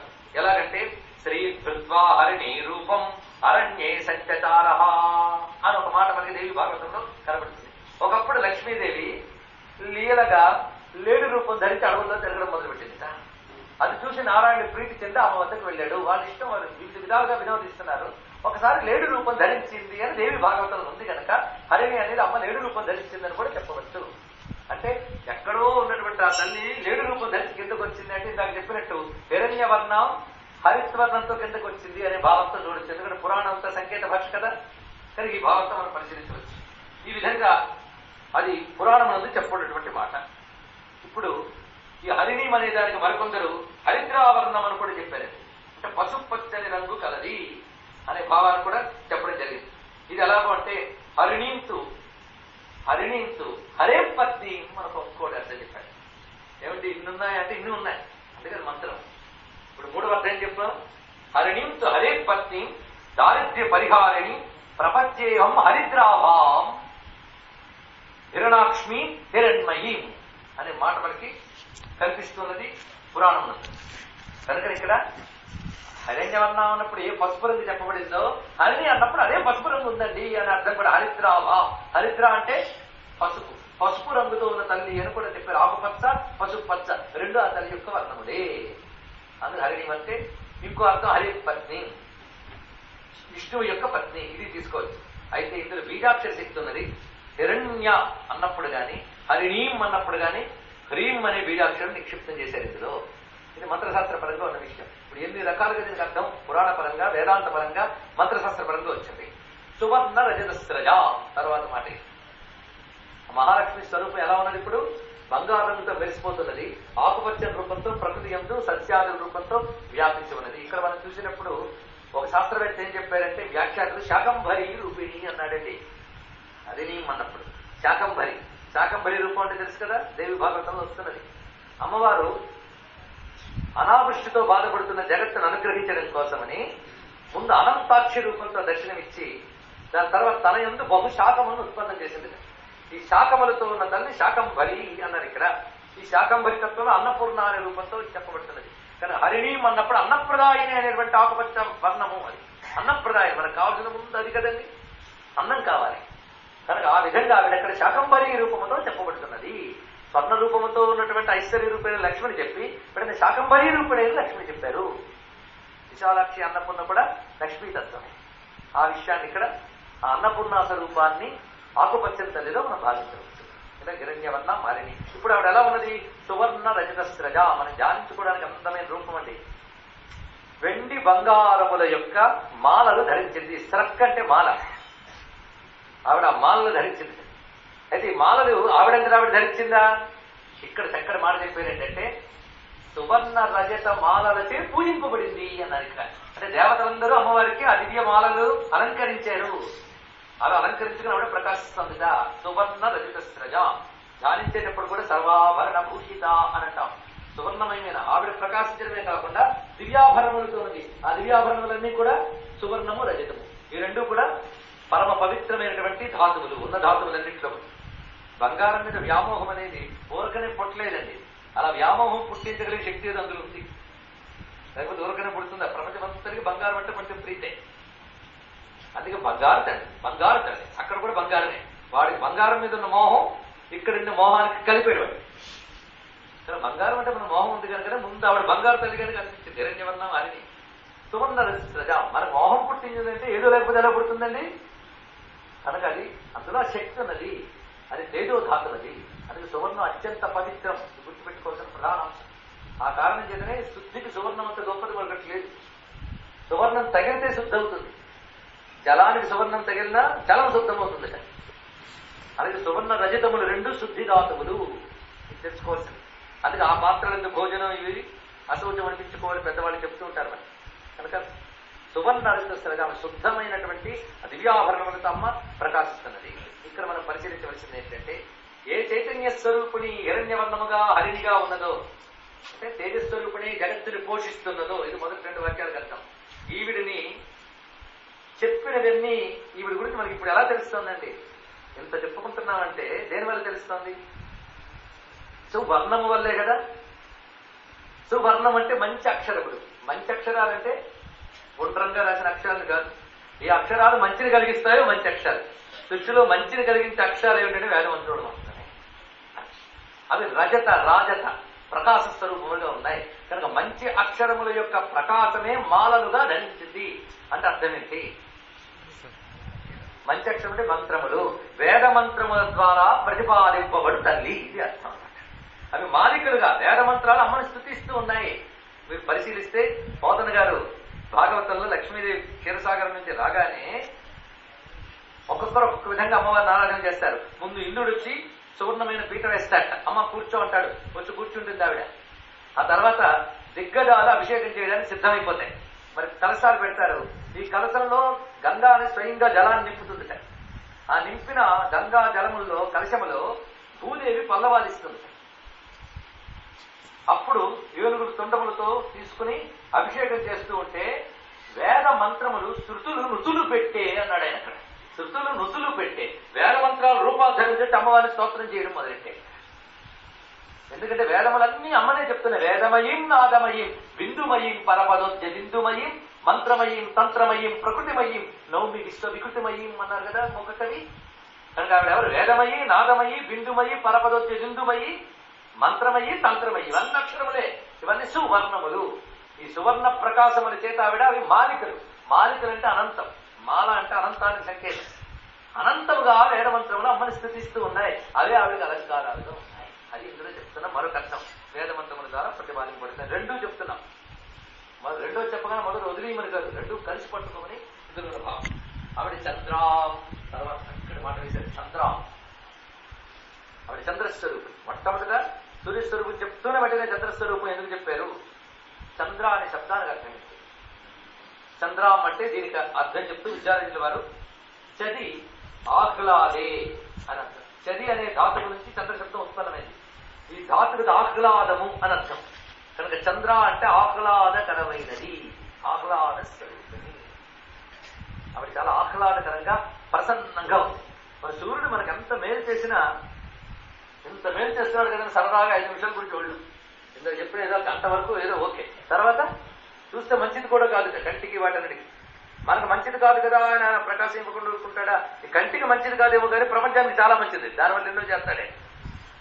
అప్పుడు కంటితో చూడకు, అప్పుడు ఆయన ఆ విధంగా ప్రకాశిస్తేనే ప్రకృతికి చాలా లభిస్తున్నాయి. నీ కంటితో నువ్వు చూడకూడదు.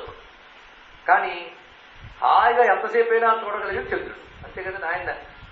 పైగా చంద్రుడు చూసే బాగుంది అంటే ఏం బాగండి నేను ఎవడు అన్నట్ట.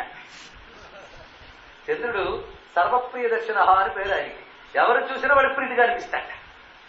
అంత అందగాడు చంద్రుడు అంటే.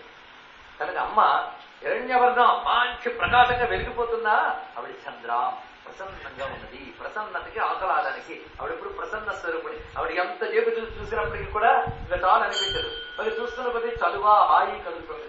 కనుక అమ్మ యొక్క స్వరూపం యొక్క ప్రకాశం ఎలా ఉన్నది? ఆహ్లాదకరంగా ప్రసన్నముగా కూడిన కాంతి. ప్రసన్న కాంతిని చంద్ర అంటారు. అందుకే దీనికి అర్థం చెప్తే ఏమన్నారంటే చంద్ర చది ఆహ్లాదిని. చది అంటే ఆహ్లాదనే ధాతువులో చెప్తూ దీప్తే చరపి చంద్ర ఇది అన్నారు. ఈ విధంగా ఆహ్లాదకరమైన దీప్తి కలవాడు. ఆహ్లాదిక ప్రకాశికాంచ, ఇది అర్థం చెప్పారు. ఆహ్లాదిక ప్రకాశికాంచ అంటే ఆహ్లాదం కలిగిస్తున్నది, వెలుగుని ఇస్తుంది, రెండూ ఉన్నాయి. అది ఆవిడ దగ్గర ఉన్న గొప్పతనం. ఈ గొప్పతనం మరొక శబ్దంలో మన తర్వాత మంత్రాల్లో కనబడుతుంది. మొత్తానికి ఇక్కడ అమ్మ యొక్క ఆ స్వరూపంలో సువర్ణ రజతస్రజ చంద్ర చంద్రవత్ ప్రకాశమాన తద్రూపేణేవ స్థితం వా అన్నాడు. మరి చంద్రుడి వలె వెలుగుతున్నది, చంద్రుడిగా ఉన్నది అన్నాడు. అది కూడా చక్కని విశేషం ఏంటంటే చంద్రుడు అమ్మస్వరూపం. ఇక్కడ కొంచెం భావించవలసిన విషయం అనేది. మరి ఈ మంత్రం ప్రయోగించేటప్పుట చంద్రమండలంలో అమ్మని భావించి చేయమన్నారు. సూర్యమండలంలోనూ భావించడం, చంద్రమండలమునందు ఆరాధించమన్నారు. ఇక్కడ మీరు చూస్తే శ్రీ విద్యకి చంద్రమండలానికి ఉన్న సంబంధం తెలుస్తుంది. ఈ చంద్రమండలం ఏమిటి? దీని గురించి రకరకాల అర్థములు చెప్పబడుతున్న. ఊరికనే చంద్రామని వేయలేదు ఇక్కడ. పైగా ప్రథమ మంత్రంలో చంద్రామని శబ్దం చూపిస్తున్నాడు ఇక్కడ. సూర్యాప్రభాసం తర్వాత వచ్చిన చంద్రాం శబ్దం బహుపర్యాలు వస్తుంది. మీరు పరిశీలించండి. చంద్రా ఏమిటి ఇందులో ఉన్న అంతర అర్థం పరిశీలిద్దాం. ఇప్పుడు ఇది పరిపూర్ణమైన శ్రీ విద్యా రహస్యమే ఇందులో ఉన్నది. ఎందుకంటే శ్రీ విద్య ఆరాధించేటప్పుడు అమ్మని చంద్రకళా స్వరూపంగా ఆరాధిస్తాం. దీన్ని సమయాచారం అని అంటారు. అందుకే సౌందర్యలహరిని వ్యాఖ్యానిస్తూ లల్ల లక్ష్మీధరులు శంకర భగవత్పాదుల వారు సమయాచారులకి ముఖ్యమైనటువంటి చంద్రకళని ఈ 100 శ్లోకములలో స్తుతించారు అన్నారు. అంటే అమ్మవారింటి ఎవరు? చంద్రకళని. ఆవిడ చంద్రకళనే స్తుతించారు. ఆవిడ కానీ చంద్రుడు లేకపోతే చంద్రుడి కళల్లో చంద్రకళలు ఎన్ని? 15 కళలు మనకి పరిచయమైనవి. పంచదశ కళలు. ప్రతిపన్ ముఖ్య రాకాంత తిథి మండల పూజిత అడిగింది. ప్రతిపత్తి నుంచి ముఖ్య రాక పూర్ణిమ వరకు, ప్రతిపత్తి అంటే పాఠ్యం కదా, పాఠ్యం నుంచి పూర్ణిమ వరకు 15 కళలు ఉన్నాయి. ఈ 15 కళలని నువ్వు పూజించరు ఇక్కడ. 15 కళలు అమరూపములని పూజించు. తన చంద్రామం అన్నప్పుడు ఇవన్నీ చెప్పేశారు ఇక్కడ మొత్తం. 15 కళల రూపంతో. ఈ కళలు బయట ప్రపంచంలో ఉన్నదే కాదు, అసలు చంద్రుడు కూడా ఇక్కడ ఉన్నది. చంద్రమా మనసులో జాత. వీడికి వృద్ధిక్షయాలు ఉన్నాయి, మనం పరిశీలిస్తూ ఉంటాం. ఆ చంద్రుడికి వృద్ధిక్షయములు అంటే వీడికి అప్పుడప్పుడు వృద్ధి అప్పుడప్పుడు క్షయం ఉన్నది. ఒక్కొక్క రోజు వెలిగిపోతూ ఉంటాం, ఒక రోజు డల్గా ఉంటూ ఉంటాం. రకరకాల కళలు ఉన్నాయి. అందుకే వివిధమైన కళలు ఉన్నాయే, ఇన్ని కళలు మనస్సులో మారుతూ కనిపిస్తున్నాయి. ఎప్పుడు ఒకలా ఉన్నామండి, ఇవాళ నవ్వుతూ కనబడ్డాం పొరపాటున, రేపు ఇలాగే ఉంటామనేటువంటి గ్యారంటీ లేదు కదా. కనుక ఇన్ని మార్పులు ఉన్నాయి. కానీ మనస్సులో ఇన్ని మార్పులు వస్తున్నాయే, చంద్రమా మనసు చేత. కానీ ఈ మనస్సు ఇవన్నీ పనిచేయడానికి కూడా ఉన్నాడు ఒకడు, ఆత్మ అనేది. దానికి ఏ మార్పు లేదే. ఆ మార్పు లేనిదే అసలుది. అది ఉంటేనే వీడికి కళలు. ఈ వృద్ధైనా క్షయమైనా మనస్సుకు రావడానికి కారణం లోపల మారకుండా ఒకడు ఉండడం వల్లనే. అది మారదు ఆ కళ, అది ఎప్పుడూ ఒకేలా ఉంటుంది, పరిపూర్ణమైనటువంటి. ఆ కళ ఉంటేనే ఇక్కడ మారి పెరిగే అన్ని కళలు వస్తూ ఉంటాయి. ఇన్ని కళలకు ఆధారమైన ఆ కళ ఏది? మారని కళ. మారని కళని 16వ కళ అంటారు. ఆవిడ షోడశి, ఆవిడే అసలు చంద్ర. అదే చంద్ర అని తెలిసింది కదా. కానీ ఇక్కడ చంద్రుని ద్వారా, ఇక్కడ చంద్ర అంటే కాలస్వరూపం తీసుకోవాలి. మనం కాలాన్ని నిర్ణయించేది ప్రధానంగా సంవత్సరం. సంవత్సరం ఎలా ఏర్పడుతుంది? 12 మాసాలు. 12 మాసాలకు కారణం 2 పక్షములు. 2 పక్షములని ఏర్పడడానికి కారణం శుక్లపక్షం, కృష్ణపక్షములు. ఈ రెండింటికి కారణం చంద్రకళ. కనుక చంద్రాం అన్నప్పుడు కాలస్వరూపిణి ఇది అర్థం. అదే కాలంలో పరిణామాలు ఉన్నాయి. ఇన్ని పరిణామాలు కాలానికి కలిగిస్తున్న ఆ తల్లి మాత్రం కాలాతీత, లోకాతీత, గుణాతీత. ఆవిడ తత్వమని. ఇంకా ఆవిడ చంద్ర తెలుస్తుంది కదా. ఆలోచిస్తే చాలా పెడుతుందండి ఇక్కడ. కనుక ఆహ్లాద ప్రకాశ స్వరూపిణి అని ధ్యానంలో అనుకుంటే సరిపోతుంది. కొంచెం లోతుకి వెళ్తే ఇది కనబడుతుంది. కనుక బయట ఇన్ని పరిణామాలకు ఆధారమవుతూ తానికి ఏ పరిణామము లేనటువంటి ఏ పరమేశ్వర కళ ఉన్నదో అది చంద్రకళ. అర్థమైతే అది షోడశి. ఈ కళ ఆవిడది. ఆవిడెవరిది? ఆయనది. అందుకే ఈ షోడశి కళని ధరించడానికి ఆయన ఒక్కడికి మాత్రమే అర్హత ఉన్నది. అని ఆయన ఒక్కడే చంద్రశేఖరుడు. చూడండి కనబడుతుంది. ఎందుకు చంద్రకళ ధరించేయంటే ఇంత అర్థం. ఇది ఇంతవరకు ఎలా పసిపిల్లలకు అర్థమయ్యేది కాదు ఈ విషయం. భగవంతుడు అంత తేలిక అర్థం కాడు. ఆయన నమస్కారం చేసుకోగలిగితే చాలు. ఆయన అర్థమైతే నమస్కారం చెప్తామంటే నమస్కరిస్తే కానీ అర్థం కాడే. ముందు దగ్గరికి వెళ్తే కదా తెలుస్తుంది. దగ్గరికి వెళ్ళాలంటే ఆశ్రయించాలి, ఆశ్రయిస్తే తెలుస్తుంది. కానీ చంద్రశేఖరుడికి అంత విషయం వచ్చేసారు కదా. కనుక షోడశి ఆవిడ 16. ఈ ఆ మార్పు చెందని కళే ఇది. ఇప్పుడు మీకు బయట ప్రపంచంలో చంద్రుడు కళ చూపించాం, కాలంలో చూపించాం.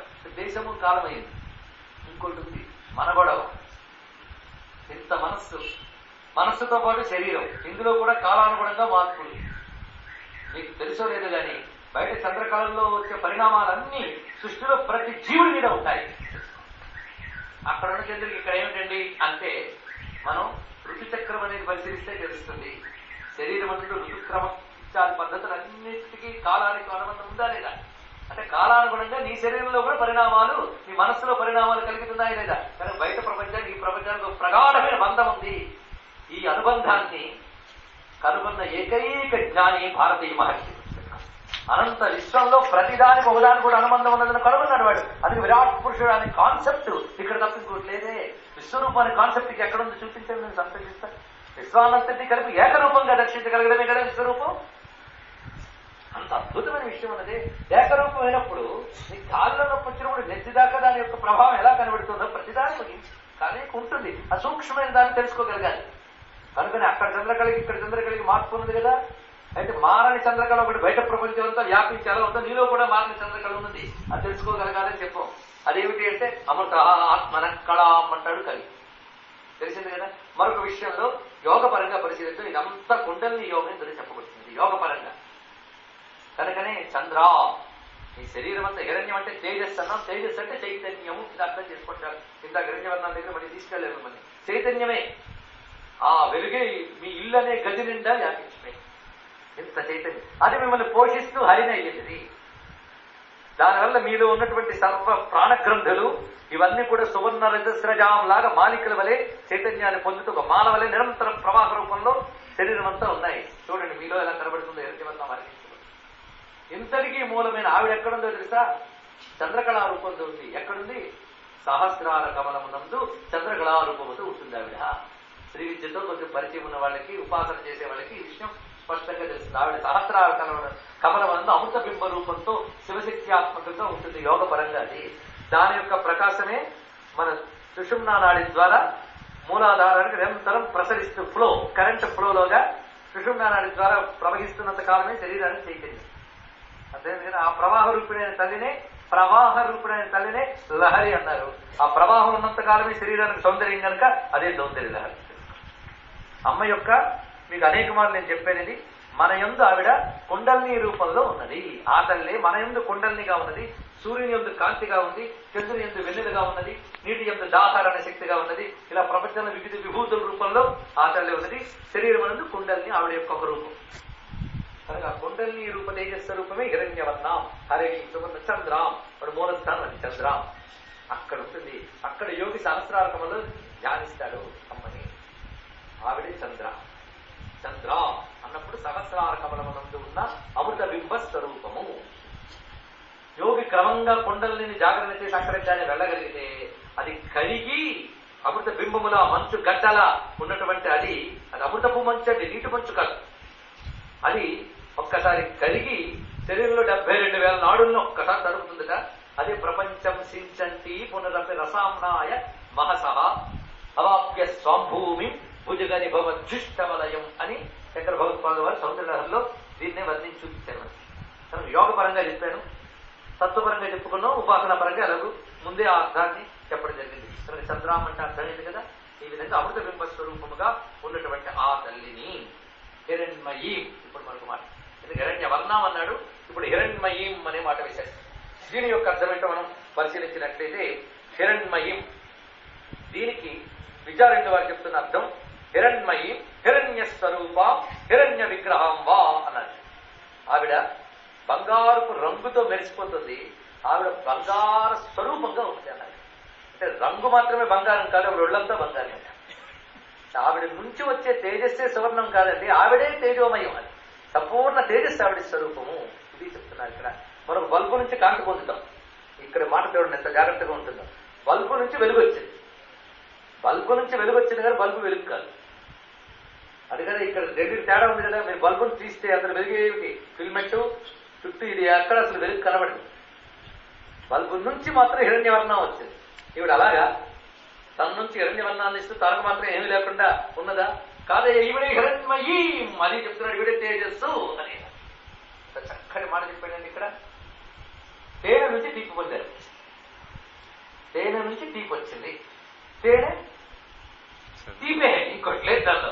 అదే అమ్మ కూడా స్వయంగా చైతన్యాన్ని కలిగించడం కాదు, ఆవిడే చైతన్య స్వరూపుని. అదంతా హిరణ్మయీం అనడంలో అంత అందమైన భావాన్ని కేవల చైతన్య విగ్రహ.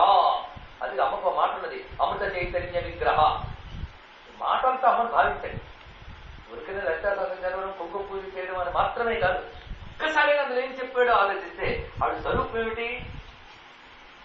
చితి తత్పద లక్ష్యార్థ చినేక రసరూపిణి కేవల చైతన్య కుశప్రియ చైతన్యాక్షి సమారాచ. ఇది మాట చెప్పాడు. కేవల చైతన్య స్వరూపుడు చిదేక రసరూపిణి.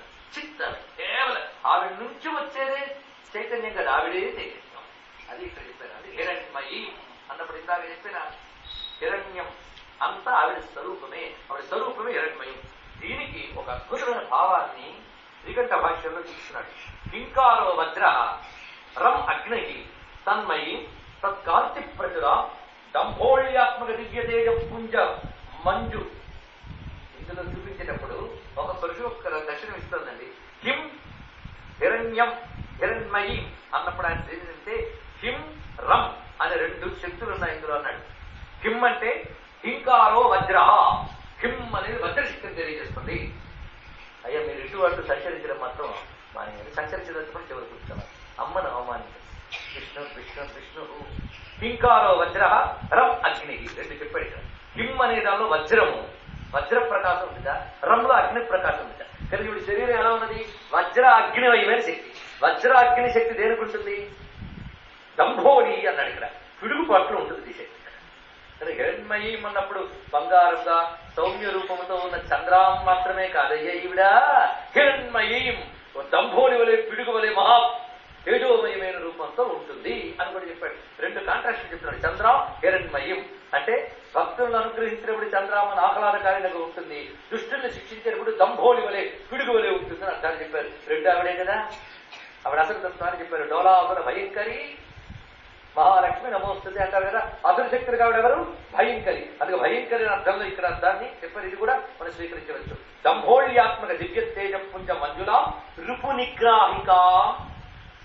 రుపు నిగ్రాహికా శత్రువుల్ని నిగ్రహించేటువంటి తేజస్సు హిరణ్మయి. కానీ హిరణ్మయి అంటే బంగారం కాదు, మహా తేజస్సు అండి. ఎంత తేజస్సు అంటే వజ్రము అగ్ని ఈ రెండింటి యొక్క తేజస్సుందిట. వజ్రం అంటే వజ్రానుకున్న పదులు మనకు తెలుసు కదా.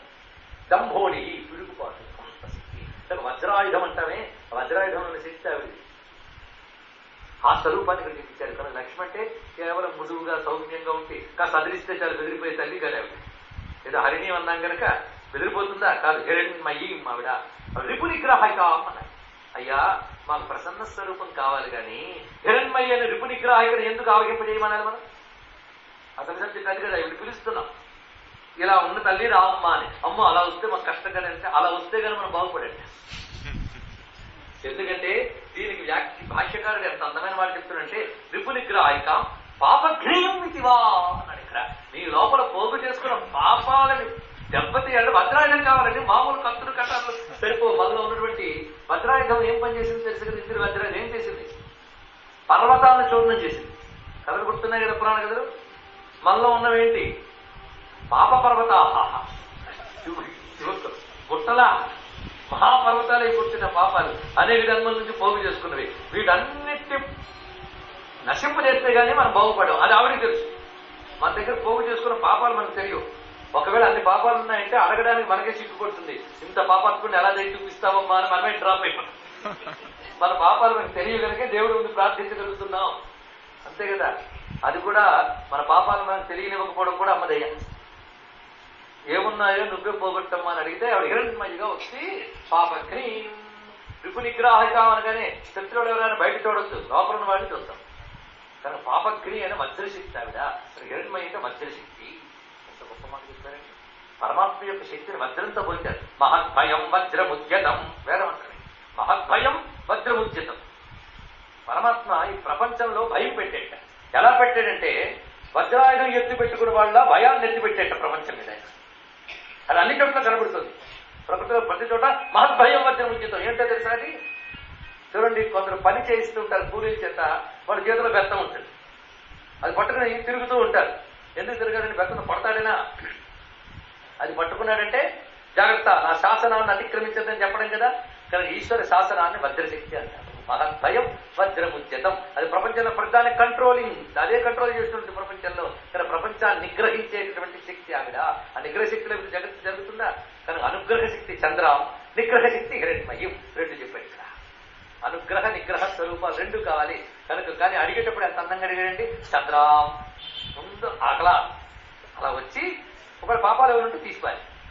హిరణ్మయీ అయినా తల్లిని జాతవేదా మమావహ నా ఎందు ఆవగింపజేయు. ఎంత అందమైన భావాలు వచ్చాయి కదా. ఇంకో పదం వదిలేశారు. పదల్లే పట్టుకోబోతుంది. ఏమిటి? అది అక్కడున్నది ఆవిడ కదా అసలు కథానాయకురాలు. మొత్తం ఈ 15 సూక్తములకి దుక్కులకి ఆ తల్లి అధిదేవత. ఇప్పుడు లక్ష్మి గురించి చెప్తున్నారండి. ఈవిడ పేరున్నదే లక్ష్మి. ఈవిడికి విష్ణు అంటే చాలా ప్రీతి. అందుకు ముందు హరిణీమని ఈయన అన్నారు. హరి అంటే కానీ సిరికి సంతోషం లేదు సార్. అని అక్కడ మొదలుపెట్టి హిరణ్యవర్ణం హరిణీం అన్నారు. ఇక్కడ మీరు హరిహర శబ్దాలను కూడా హ్రీం బీజ శక్తి దాని ఉందంటే పెద్ద రహస్యం. హ్రీం అంటే నశింపజేయనిది అని అర్థం. నశింపజేసామని పిలవాలంటే అన్ని నశిస్తే గానీ ఉన్నదేదో తెలియదు మనకి. అందుకు నశింపజేసామని పిలవాలి కనుక దానికి అంత శక్తి ఉంది ఆ బీజానికి. ఆ బీజం ఉపదేశరహితంగా అనకూడదు కదా. కానీ హరిణీం హరి అలా అనుకుంటే చాలా అదే పని జరుగుతుంది. అందులో ఉంది ఆ శక్తి. ఇప్పుడు మొత్తానికి ఇప్పుడు హరిణీం శబ్దానికి మరొక అర్థం చెప్తూ లక్ష్మికి చెప్తాను. హరిం నయతి భక్తాని హరిణి అన్నాడు.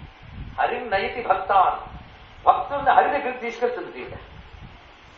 ఆయన్ని గట్టిగా పిలిస్తే పలకపోవచ్చు కానీ ఈవిని పిలిస్తే ఉన్నాను నేను తీసుకెళ్తాను ఆయన ఒళ్ళో కూర్చోబెడుతుంది తీసుకెళ్ళి. హరిం నయతి భక్తాన్, హరి వైపు తీసుకెళ్తుంది. అందుకే విశిష్టాద్వైత సంప్రదాయంలో శ్రీ శబ్దాలు మరొక అర్థం చెప్పారండి. ఇప్పుడు మరొక అర్థం వస్తాం. శృణోతి శ్రావయతి ఇది శ్రీ అని ఒక అర్థాన్ని చెప్పారు వాళ్ళు. శృణోతి శ్రావయతి వినిపించే తల్లి అని అర్థాన్ని చెప్పారు. వినిపిస్తుంది. అంటే మీరు విష్ణువు కోసం మొరబెట్టుకుంటూ ఉన్నాం. ఆయన వెంటాడో లేదు పక్కన పెడదాం అని స్థాణువు అయ్యే. ఈవిడేం చేస్తుందా? ఆవిడ పని కదా తిరగడం, వ్యాపించడం అంతా ఆవిడ పని. వ్యాపిని. మరి అక్కడ దీపం వెలిగిస్తే ఆ దీపం అక్కడే కూర్చుంది, కాంతి ఇక్కడ దాకా వ్యాపించింది. వ్యాపించిన కాంతి లాంటిది కదా చిచ్చక్తి. ఆవిడ మన దాకా వచ్చింది, ఆవిడ ఆయన కాదు. ఆయన అక్కడే దీపంలా కూర్చున్నాడు, ఈవిడ చిచ్చక్తే వచ్చింది. కానీ ఈవిడే ఏం చేస్తుందంటే మనం జాగ్రత్తగా విని ఆయన వినిపిస్తుంది. ఎందుకంటే మన దగ్గరకు వచ్చి మనతో అనుబంధం పెట్టుకుంది, ఆయన విడవకుండా ఆయనతో అనుబంధం పెట్టుకున్నాడు. కనుక ఏంటి, విని వినిపిస్తుంది వైద్యులాగా. మీరు ప్రతి మొర ఆయన దగ్గర తీసుకెళ్లి శక్తి ఈవిడే అని శృణోతి శ్రావయతి. ఈ రహస్యం పట్టాడు రామదాసు. అందుకు నన్ను బ్రోభమని చెప్పవే సీతమ్మ తల్లి అన్నాడు. అది ఆఖరి పాట రాముడు అనుగ్రహించడానికి ముందు. అప్పటి వరకు రామ అబ్బా తిట్టునని ఆయాసపడబోకి ఇవన్నీ అయిపోయాయి. చివరికి నన్ను బ్రోభమని చెప్పలేదు. అంతేకాదు ఇంకో చూడంటే రామా నీ చేత ఏమి కాదురా, సీతా భామకైనా చెప్పరాదురా అన్నాడు. ఆవిడ చెప్తే అవుతుంది. ఎందుకంటే రామాయణం మొత్తం మీద పనిచేసింది ఆవిడే. నిజంగా రామాయణంలో ఆవిడ కథలు వస్తేనే కదా ఆయన కథలు రాలేదు. మరి శృణోతి శ్రావయతి కదా. అందుకు రావణాసుడు కూడా తొందరగా వెళ్ళిపోవాలని 2 నెలలను గడువు ఆవిడికి చెప్పాడు. ఆవిడ చెప్తే ఆయన దాకా చేరి 2 నెలలు తీసుకుపోయాడు. అవునా లేదా?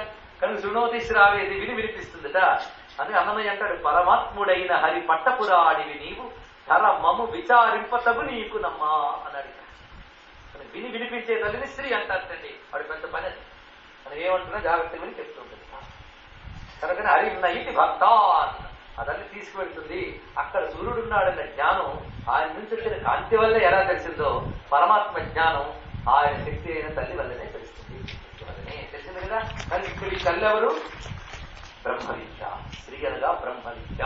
ఇది మరొక అర్థం. స్త్రీ అనగా బ్రహ్మ విద్య. బ్రహ్మ విద్య వల్లే బ్రహ్మం తెలియజేస్తున్నాడు కదా, తెలియబడుతున్నాడు కదా. బ్రహ్మ విద్య అంటేనే బ్రహ్మమును తెలియజేయనది అని అర్థం. కనుక బ్రహ్మ విద్య వల్లనే బ్రహ్మము తెలియబడుతున్నాడు. బ్రహ్మ విద్యకి బ్రహ్మకు భేదం ఉందా? ఇందాక లెక్కలో సూర్యుడున్నాడని కాంతి చెప్తున్నది, బ్రహ్మమున్నాడు బ్రహ్మ విద్య చెప్తుంది. అందుకే పార్వతీ పరమాదేవి బ్రహ్మ విద్యా ప్రదాయిని అన్నది ఆవిడ. అదే శ్వేతాసూత్ర పరిషత్తులో చెప్తున్న మాట ఏమిటంటే, జీవామత్యేనవా కథం, ఈ జగత్తంతా కుతో జాత, ఎక్కడి నుంచి కలిగింది, దేని వల్ల పెరుగుతోంది, మన అందరం దేని వల్ల ఉన్నాం, తిరిగి దేంట్లోకి వెళ్తాం అని క్వశ్చన్స్ వచ్చేయటం మనకు వస్తూ ఉంటాయి. ఎవడైనా కనబడితే డౌట్ అండి. ఓపికగా కూర్చుని విని ఓపికలు మాత్రం ఉండవు. ధ్యానం ఎక్కడి నుంచి వస్తుంది? ఇది మన స్థితి. కానీ వాళ్ళు ఏం చేశారంటే ధ్యాన యోగాను గతాహ పశ్యన్, వాళ్ళు ధ్యాన యోగంలోకి వెళ్ళి ఆ యోగం పండించుకుంటే ఈ ప్రశ్నలకు ఆన్సర్ దొరుకుతుంది. అప్పుడు ఒక ఆవిడ కనబడింది వాళ్ళకి. పాస విచ్ఛేదిక అని తల్లి కనబడింది. ఆవిడెవరు? పరాస్య శక్తి వివిధైవ సృజతే స్వాభావికి జ్ఞాన బలక్రియాచ. ఉపనిషత్తు చెప్తోంది అస్య పరమాత్మ యొక్క పరాశక్తి స్వాభావికి జ్ఞానబల క్రియ అని స్వాభావికమై జ్ఞానబల క్రియా స్వరూపిణి ఆవిడే స్త్రీ అని. హరిన్నైతే భక్త అనే తల్లి లక్ష్మి అని ఇక్కడ చెప్పబడుతుంది. ఇప్పుడు లక్ష్మి మాటకి అర్థం తెలుసుకుంటుంది. ఎంత చక్కటి మాట అండి లక్ష్మి అనేటువంటి గొప్ప శబ్దం ఇది. పైగా మొదటి రుక్కులోనే వచ్చింది మంత్రం. హ్రీం అనే బీజం ఉన్నది, లక్ష్మీ నామం ఉన్నది ఇందులో. కానీ ఈ రుక్కు చాలా విశేషం చెప్పారు. ఈ రుక్కును ప్రత్యేకంగా ఆరాధించేటప్పుడు ఎలా చేయాలంటే హరిద్రా చూర్ణంతో పసుపుతో పూజించమని చెప్పారు. ఇది చేసేటప్పుడు పైగా బంగారు పువ్వులతో పూజించమన్నాడు. ఎందుకంటే హిరణ్యవర్ణం ఉన్నది, పసుపు హరిద్రావన్నం పసుపుతో పూజించమన్నాడు. పైగా రాజతైహి వెండి పువ్వులు కూడా పూజించమన్నాడు. ఇక్కడ సువర్ణ చూస్తాం కదా, ఇలా మీరు చేస్తే వచ్చే ప్రయోజనం చెప్తున్నాడు. పైగా పుండరీక ఇష్ట పద్మములు కూడా తెచ్చి పూజించి, ఇది ఎక్కడ పూజించాలి? అమ్మవారిని పూజించమన్నారు. దేని యందు? ప్రతిమయందు గాని కలశమునందు గాని పూజయద్వా సువాసిని గాని పూర్ణేందౌ పూర్ణ ఇందు పూర్ణచంద్రుని ఎందు గాని పూర్ణ కుంభే కలశం చెప్తున్నాం. అక్కడ నారాయణదేవిని ఆరాధించమన్నారు ఈ మంత్రంతో. అనగా చంద్రమండలం అమ్మను ఆరాధించడం. అందుకే పూర్ణిమ నాడు ఆరాధన ప్రత్యేకంగా శ్రీ విద్యలో కనబడుతుంది కదా. లలితా శాస్త్రం పూర్ణిమ నాడు చేయడం మనం పెద్ద దీక్ష పెట్టుకుని సమూహాలు చేస్తూ ఉందని మీకు తెలిసిందే. అందులో పూర్ణిమ వెన్నెల్లో పడేటట్టు పాలన పెట్టడం ఇవన్నీ వాళ్ళు చూపిస్తున్నాం. దాని మూలం ఇక్కడ కనబడుతుంది. చంద్రాభేరమయం వేదంత అనేది మూలం అండి. ఈ మంత్రానికి ఆ శక్తి ఉందని మనకి తంత్రశాస్త్రంలో దీని గురించి చెప్తూ ఈ మంత్రం గురించి చెప్పారండి విశేషం. కనుకనే ఈ మంత్రం అన్నప్పుడు భావన చేసుకోండి. ఇప్పుడు భావనలో ఆగే పసుపుతో పూజించండి, పూర్ణచంద్రుడిని తలంచుకోండి. ఈ విధంగా చంద్రామహిర్మయం లక్ష్మి. ఇప్పుడు లక్ష్మి అనే మాట వచ్చింది కదా, లక్ష్మి గురించి చెప్తూ ఒక మాట చెప్తున్నారు ఇక్కడ విద్యార్థులు వారు. ఏమిటంటే లక్ష్మము అంటే చిహ్నము, గుర్తు. గుర్తు అంటే పోల్చుకోవడానికి పనికొచ్చేది గుర్తు, అంతే కదా. ఒకదాన్ని ఇది అని ఎలా పోల్చుకోగలరు? దానికుంటే లక్షణం బట్టి దాన్ని పోల్చుకుంటాం. లక్షణం లేకపోతే ఎలా పోల్చుకోగలమంటే ఏ వస్తువునైనా చెప్పాలని లక్షణం. ఇంతమంది కూర్చున్నారు, అందులో అలా రామారావు ఉంటారు, పిలవండి అంటే ఎలా పిలుస్తామండి, వాళ్ళ లక్షణం చెప్పండి అని అడుగుతాం. కళ్ళు ఉంటాయి, ముక్కు ఉంటాయి, చెవులు ఉంటాయని కాళ్ళు ఉంటాయి, అక్కడ కూర్చున్న వాళ్ళు అందరికీ ఉన్నాయండి, ఏం చేస్తామో అంటాడు వెంటనే, అంతే కదా. అప్పుడు వాడుకుంటూ ప్రత్యేకమైనది ఏదో చెప్పాలి. ఎలా చెప్పాలి లక్షణం? ఇక్కడ ఉన్న వాళ్ళకి అందరికీ ఉన్న సామాన్య లక్షణం అతనికి ఉంటూ ఇక్కడ ఎవరికి లేని ఒక విశేష లక్షణం ఉంటే అతనికి చెప్పాలి. అప్పుడు మీరు వాడిని పికప్ చేయగలిగారు. అది ఎర్ర టోపీ పెట్టుకుని ఉంటాడండి, మొత్తం ఎవరు టోపీ పెట్టుకోవాలి, వాడు ఒక్కడు పెట్టుకుంటాడు, అది ఎర్ర రంగు, కానీ మీరు పికప్ చేసుకున్నారు. కనుక ఇంతమందిలో వాడినే చూడగలిగేటటువంటి శక్తి దేనివల్ల వచ్చింది? వాడు కూడా ప్రత్యేక లక్షణం అది, అంతే కదా. ప్రత్యేక లక్షణంలో వాడిని చూసాం. కనుక లక్ష్మీదేవి కృపుంటే 10 మందిలో ఉన్నా నిన్నే పట్టించుకోగలిగే ప్రత్యేక లక్షణం. కొంతమంది పాడతారు, ఒక్కడిది వినలేము, ఒకడు పాడతాడు హాంటి, ఎందువల్ల వాడు గొంతులు ఆవిడ కూర్చుంది, మరి మిగిలిన వాడు గొంతులు లేవుదా? లేకపోతే ఆ మాత్రం పలుకు కూడా లేదు. చెట్టులో పూసే ప్రతి వాడి నోట్లో లక్ష్మి ఉంది, కానీ చక్కగా పూసే వాళ్ళ నోట్లో భలేగా ఉంది. అది వాళ్ళలో ప్రత్యేక లక్షణంగా ఉంది, విశేష లక్షణంగా. మిగిలిన వారి యందు సామాన్య లక్షణంగా ఉంది. కనుక సామాన్య లక్షణంగా ప్రతి వారిలో ఉన్నది విశేష లక్షణంగా కొందరిలో ఉంటూ దానివల్ల వాళ్ళు పోషిస్తోంది. చూడండి, విశేష లక్షణం లేకపోతే పోషించలేదు. అందరూ బాగా పాడగలరు అనుకోండి, కచేరీలు జరగవు. ఆవిడ వాడి పాడుకుంటుంటాడు, ఒకడు పాడుతుంటే వెళ్ళి మనం అందరం చూసి భలే భలే భలే అంటుంటే వాడికి అది పోషణ అవుతుందా లేదా? వాటి దాని మనం కలుగుతున్నారు. అలాగే ఒక్కొక్కడు ఒక్కొక్క ప్రత్యేక లక్షణం వాడిని పోషిస్తుంది. ప్రపంచంలో చూడండి, ఒకడు అంటాడు నాకు ఏమీ చేత కావట్లేదండి, అందుకే దొంగతనం చేస్తున్నాను, అదేనో ఉంది కదా, అది వాడికి ప్రత్యక్ష లక్షణం. దానివల్ల వాడు పోషింపడుతున్నాడా లేదా? కనుక లక్షణ శక్తి అంటే పోషించే శక్తి కూడా. కనుక అమ్మ అంటే లక్షణ శక్తే లక్ష్మి. అది విశేష లక్షణం కావచ్చు, సామాన్య లక్షణం కావచ్చు, పోషక శక్తి కావచ్చు. కనుక ఇప్పుడు చెప్పండి, లక్ష్మి ఎవరికి అక్కర్లేదు. లక్ష్మి హిందువుల దేవత అండి, అర్థం తెలియనంత వరకు. అర్థం తెలిసాక అందరిది. కనుక అందరికీ పనికొచ్చే భగవంతుడిని చెప్పిన మతం హిందూ మతం. లక్ష్మి అంటే ఏంటో తెలిసింది కదా, లక్షణ శక్తే లక్ష్మి. ఇది ఎవరికి అక్కర్లేదు చెప్పండి. లక్షణ శక్తి ఎంత అందమైన మాట. ఇప్పుడు లక్ష్మికి ఎన్ని అర్థాలు ఉన్నాయి చూద్దాం. అన్ని ఉన్నాయి కనుక మంత్రం ఏంటి? లాభాద్వా లక్ష్మి, లక్షణాద్వా లాభాద్వా లక్ష్మి, ఇది అర్థం చెప్పారు. లాభశక్తి అంతే కదా. లాభం, లాభం అంటే ప్రయోజనం. ఒకటి చేయడం వల్ల ఒక ప్రయోజనం ఉంటేనే కదా చేస్తాం. ప్రయోజనం ఎప్పటికీ చేయడు. ప్రయోజనం అనుద్దిశ్య నమందోపి ప్రవర్తితే.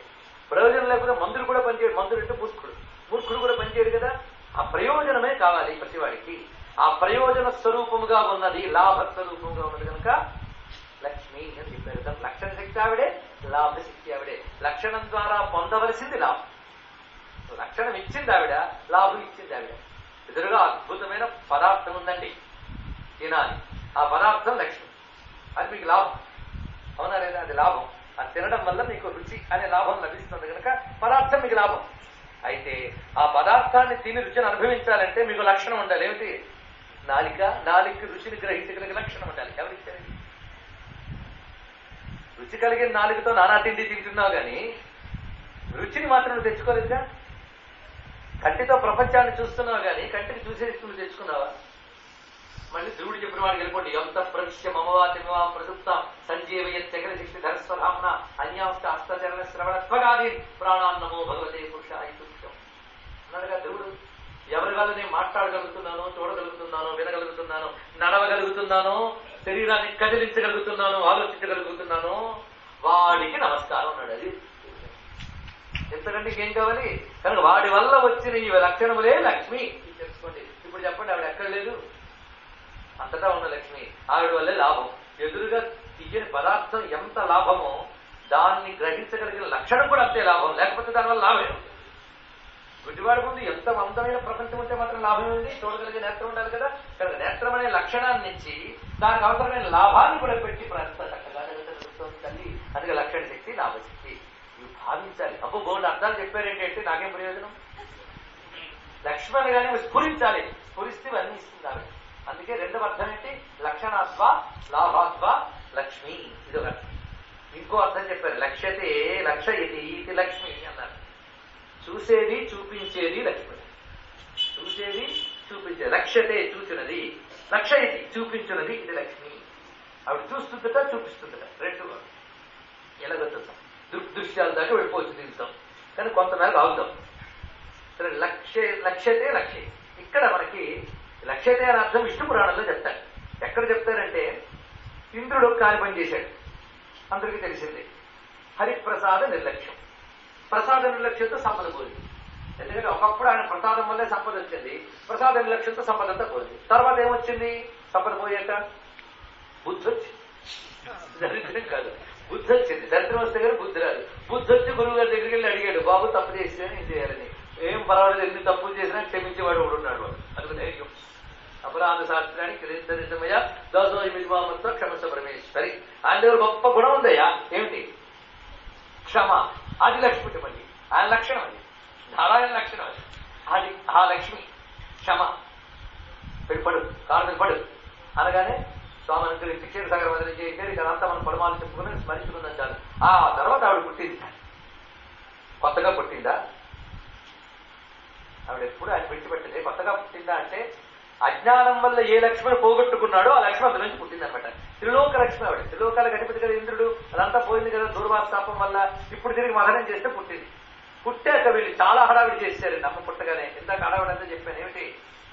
సింహాసనం చేశారు, పట్టాభిషేకం చేశారు, తలో కానుక ఇచ్చేశారు అమ్మకి, అన్ని ఇచ్చేస్తా. కానీ ఆవిడ వీళ్ళు ఎవరిని చూడలేదు. అర్ధనిమిత్త నేత్రాలతో ఉంది మొత్తం. కళ్ళు పూర్తిగా తెరవలేదు. అర్ధనిమిత్త నేత్రాలు ఎవరికి ఉంటాయండి? ఉపన్యాసాలు కూర్చున్న వాడికి. అంటే ఏమిటి? కురుకుపాటు.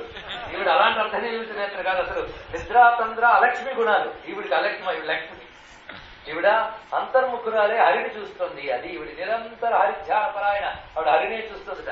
వీళ్ళు మాత్రం ఆ తల్లి కృప కావాలని బోళ్ళు అభిషేకాలు చేస్తున్నారు, కానుకలు ఇచ్చేస్తున్నారు, ఇన్ని చేస్తున్నారు. కానీ ఆవిడ మాత్రం అంతర్ముఖుల నుంచి బయటకు రాలే. గోల భరించలేక ఆవిడ ఒక్కసారి లేచింది కానీ ఎవరిని సరిగ్గా చూడట్లేదు.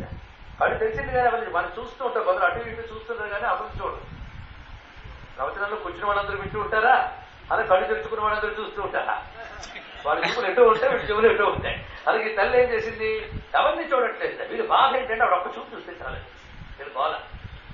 దేవతలందరూ ఒకరినొకరు తోసుకొస్తున్నారు. ఆవిడ చూపులు పడితే చాలని. అసలు చూడలేదు వాళ్ళందరూ. ఇటువైపు ఎవరైనా వచ్చారు, వీళ్ళందరూ పూజ చేసుకుంటారు. కానీ అమ్మతో వచ్చి కూడా వాళ్ళు చూసుకుందామని అనుకుంటున్నాను. అంటే అతను వాడిని చూసే ప్రయత్నం కూడా చేయలేదు. అందుకే వాళ్ళు అసురుడు అన్నారు. లక్ష్మిని చూసే పని కూడా వాళ్ళు చేసి వీళ్ళు మాత్రం అమ్మ చూపు పడాలని ఆవిడ చూస్తూ కూర్చున్నారండి. వీడు మాత్రం చూడలే. వీడు చూస్తున్నారు కదా. వీడు ఏం చేసిందంటే అద్భుతమైనటువంటి ఒక ఉత్పలమాల, నల్ల కలువ మాలని ఆవిడ సంకల్పం చేసి సృజించుకుందిట. అది పట్టుకుని బయలుదేరిపోయింది. ఎక్కడికి వెళ్తుందా అని చూస్తున్నారు. అక్కడే మందహాసం చేస్తూ నిలబడినాడు స్వామి. చంద్రపుజరి శంకర గదాపద్మధారి చిన్నగా ఆయన మెడలో వేసింది. ఆయన ఏం చేశాడు? మెడలో వేసి పాదాల మీద వాళ్ళు దండం పెట్టబోతుంటే చక్కగా ఎత్తుకుని గుండెలు మీద పెట్టుకున్నాడు. ఆయన వక్షస్థలంలో పెట్టుకున్నాడు. అక్కడ కూర్చుందిట. వీళ్ళు ఆమెనే చూస్తుంటే అక్కడ కూర్చుని వీళ్ళు చూసింది. ఆ చూపు పడింది వీళ్ళ మీద. అప్పుడు ఏం జరిగిందంటే అంగం హరే పులక భూషణ వస్త్రయంతి బృందాంగనేవ ముకులాభరణం సమానం అంగీకృతాకల విభూతిరపాంగలీల మాంగళ్యదాస్తు మంగళ దేవతాయా. అక్కడి నుంచి చూసిందిట. అంటే అర్థం ఏంటి? విష్ణువు వక్షస్థలంలోకి వెళ్లే వరకు వీళ్ళవైపు చూడలేదు. అసలు దీని అర్థం ఏంటి? ఓ ఇంద్ర, ఇంతవరకు హరిప్రసాద స్వరూపుణ్ణైన నన్ను నువ్వు గుర్తించలేదు. సంపద నీదనుకున్నావు. సంపద నీది కాదు. విష్ణువు దయ వల్ల నీ దాకా వచ్చాను. దయ ప్రసాదం. ప్రసాదాన్ని తృణీకరించే కనుక విడిచిపెట్టాను. మళ్ళీ బుద్ధి తెచ్చుకుని మదనం చేసే కనుక సంపద వచ్చారు. కానీ ఈ సంపద విష్ణువుది అని తెలుసుకుని అనుభవించు అని చెప్పడం కోసం అది విష్ణువు వద్దకు వెళ్ళి కనబడింది. అక్కడ చూసింది ఆవిడ. కనుక విష్ణువులోకి వెళ్ళాకే ఆవిడ చేతనత్వ స్వరూపుడైంది అనుగ్రహించింది. ఆవిడ హృదయంలో దయగా కూర్చుందండి. అంట హృదయం అని రాయండి రాశారా? అందులో ఒక దయ ఉంటుంది చూడండి. కానీ స్వామి హృదయంలో దయ ఆవిడ. అదే వేదాంత దేశకులు దయాశతకం అని అద్భుతంగా రాశారు.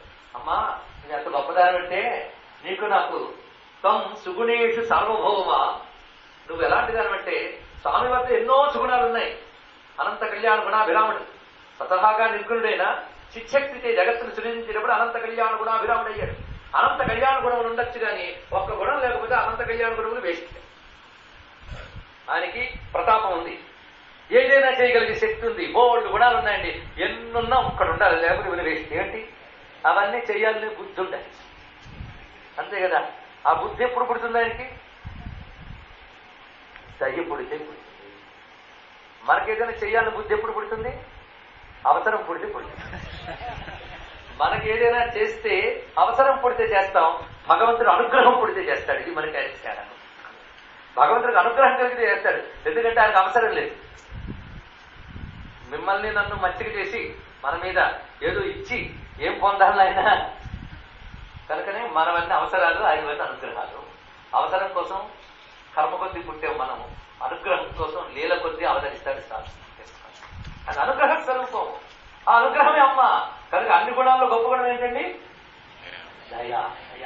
అందుకే అంటున్నారు వేదాంత తీసుకురు, అమ్మా త్వం సుగుణేషు సార్వభౌమ, మనము అహం అపరాధ చక్రవర్తి. మేము ఆ దుర్గుణాల్లో కల్లా గొప్పవాళ్ళం మేము, నువ్వు సుగుణాల కల్లా గొప్పదాని దయాస్వరూపం తల్లి. కనుక విపత్తు సరిగ్గా ఉన్నది. నా అలాంటి పాపాత్ముణ్ణి నువ్వు తప్ప ఎవరు గ్రహించగలరు? అలాగే ఈ తల్లి అక్కడికి వెళ్ళి ఆ ఉదయంలోంచి దయగా చూసింది వీళ్ళందరినీ. అప్పుడు ఆవిడ లక్ష్యతే చూసింది గనక వీళ్ళకి సంపదలు వచ్చాయి. అసలుకి ఏమీ దక్కలేదు. వాళ్ళకి మాయ దక్కింది, వాళ్ళకి జగన్మోహన్ దక్కింది, వీళ్ళకి జగన్నాథుడు దక్కాడు. ఇద్దరు కలిశాడు. జగన్నాథుడు దక్కాలంటే జగన్మాత అనుగ్రహం ఉండాలి. కనుక మీరు జాగ్రత్తగా చూస్తే లక్ష్మీదేవి వచ్చిన తర్వాత వాళ్ళకి ఏమొచ్చింది? అంతకుముందు చాలా వచ్చి ఉచ్చేశ్వరం, కామధేను, కల్పవృక్షం. లక్ష్మీదేవి వచ్చిన తర్వాత వచ్చింది ఒకటే. ఎంత మతనం ఎందుకు చేశారు? అది వచ్చింది. ఏమిటది? అమృతం. అమృతం అంటే పరమార్థపరంగా నాశనం లేని మోక్షం, అదే అమృతం. అది ఎప్పుడు వచ్చింది? అమ్మ అనుగ్రహం అంటే వచ్చింది. కనుకనే ఆ తల్లి దయాసుడు ఎప్పుడు లక్ష్మి అంటే లక్ష్యతే చూచున్నది అని అర్థం, చూపించున్నది అని అర్థం. చూపిస్తుంది. ఆవిడ అందరినీ చూడటమే కాదు, ఆవిడ చూపిస్తే కానీ మనం చూడలేము. అది కూడా తెలుసుకోండి. ఎంత ప్రపంచ రూపంలో ఆవిడ మనల్ని చూస్తున్నది, కానీ అది చూడాలంటే చూపించాలి కదా. కనుక నీ ఎందుకు చూపిస్తోంది, నేను చూస్తోంది ఆవిడ. కానీ ఆవిడ కృపతో చూస్తున్నావు. ఆవిడ కృప ఉంటేనే చూడగలవు. ఆవిడ కృపతో నేను చూస్తేనే నువ్వు ఆవిడ చూడగలవు. కానీ అమ్మ చూస్తేనే, అమ్మ చూపిస్తేనే మనం చూడగలం. రెండు, చూడడం, చూపించడం. అమ్మ ఎవరిని చూపిస్తోంది? సృష్టిలో వీడి నాన్న అని చెప్పేది అమ్మే, కనుక ఇద్దరు పరమాత్మ అని చెప్పేది ఈవిడే. తెలుసుకోండి. కనుకనే చూసి చూపించే వ్యక్తి లక్ష్యతే లక్ష్యతి. ఒక్క రుక్కు అయిపోయింది. ఎన్ని మిగిలే?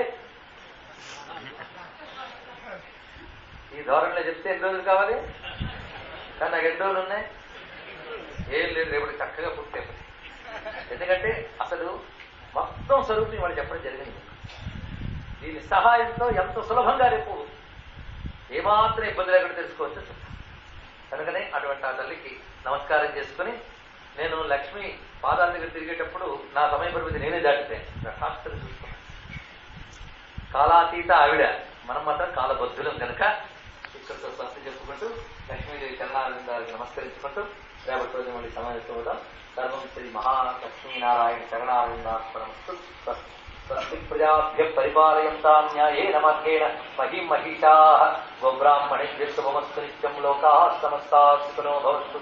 కాలే వర్షతు పర్జన్యః పృథివీ సస్యశాలినీ దేశోऽयं క్షోభరహితో బ్రాహ్మణాः సन्तు నిర్భయాः అపుత్రాः పుత్రిణः సन्तు పుత్రిణः సन्तు పౌత్రిణः అధనాः సధనాः సन्तు జీవంతు శరదాం శతం.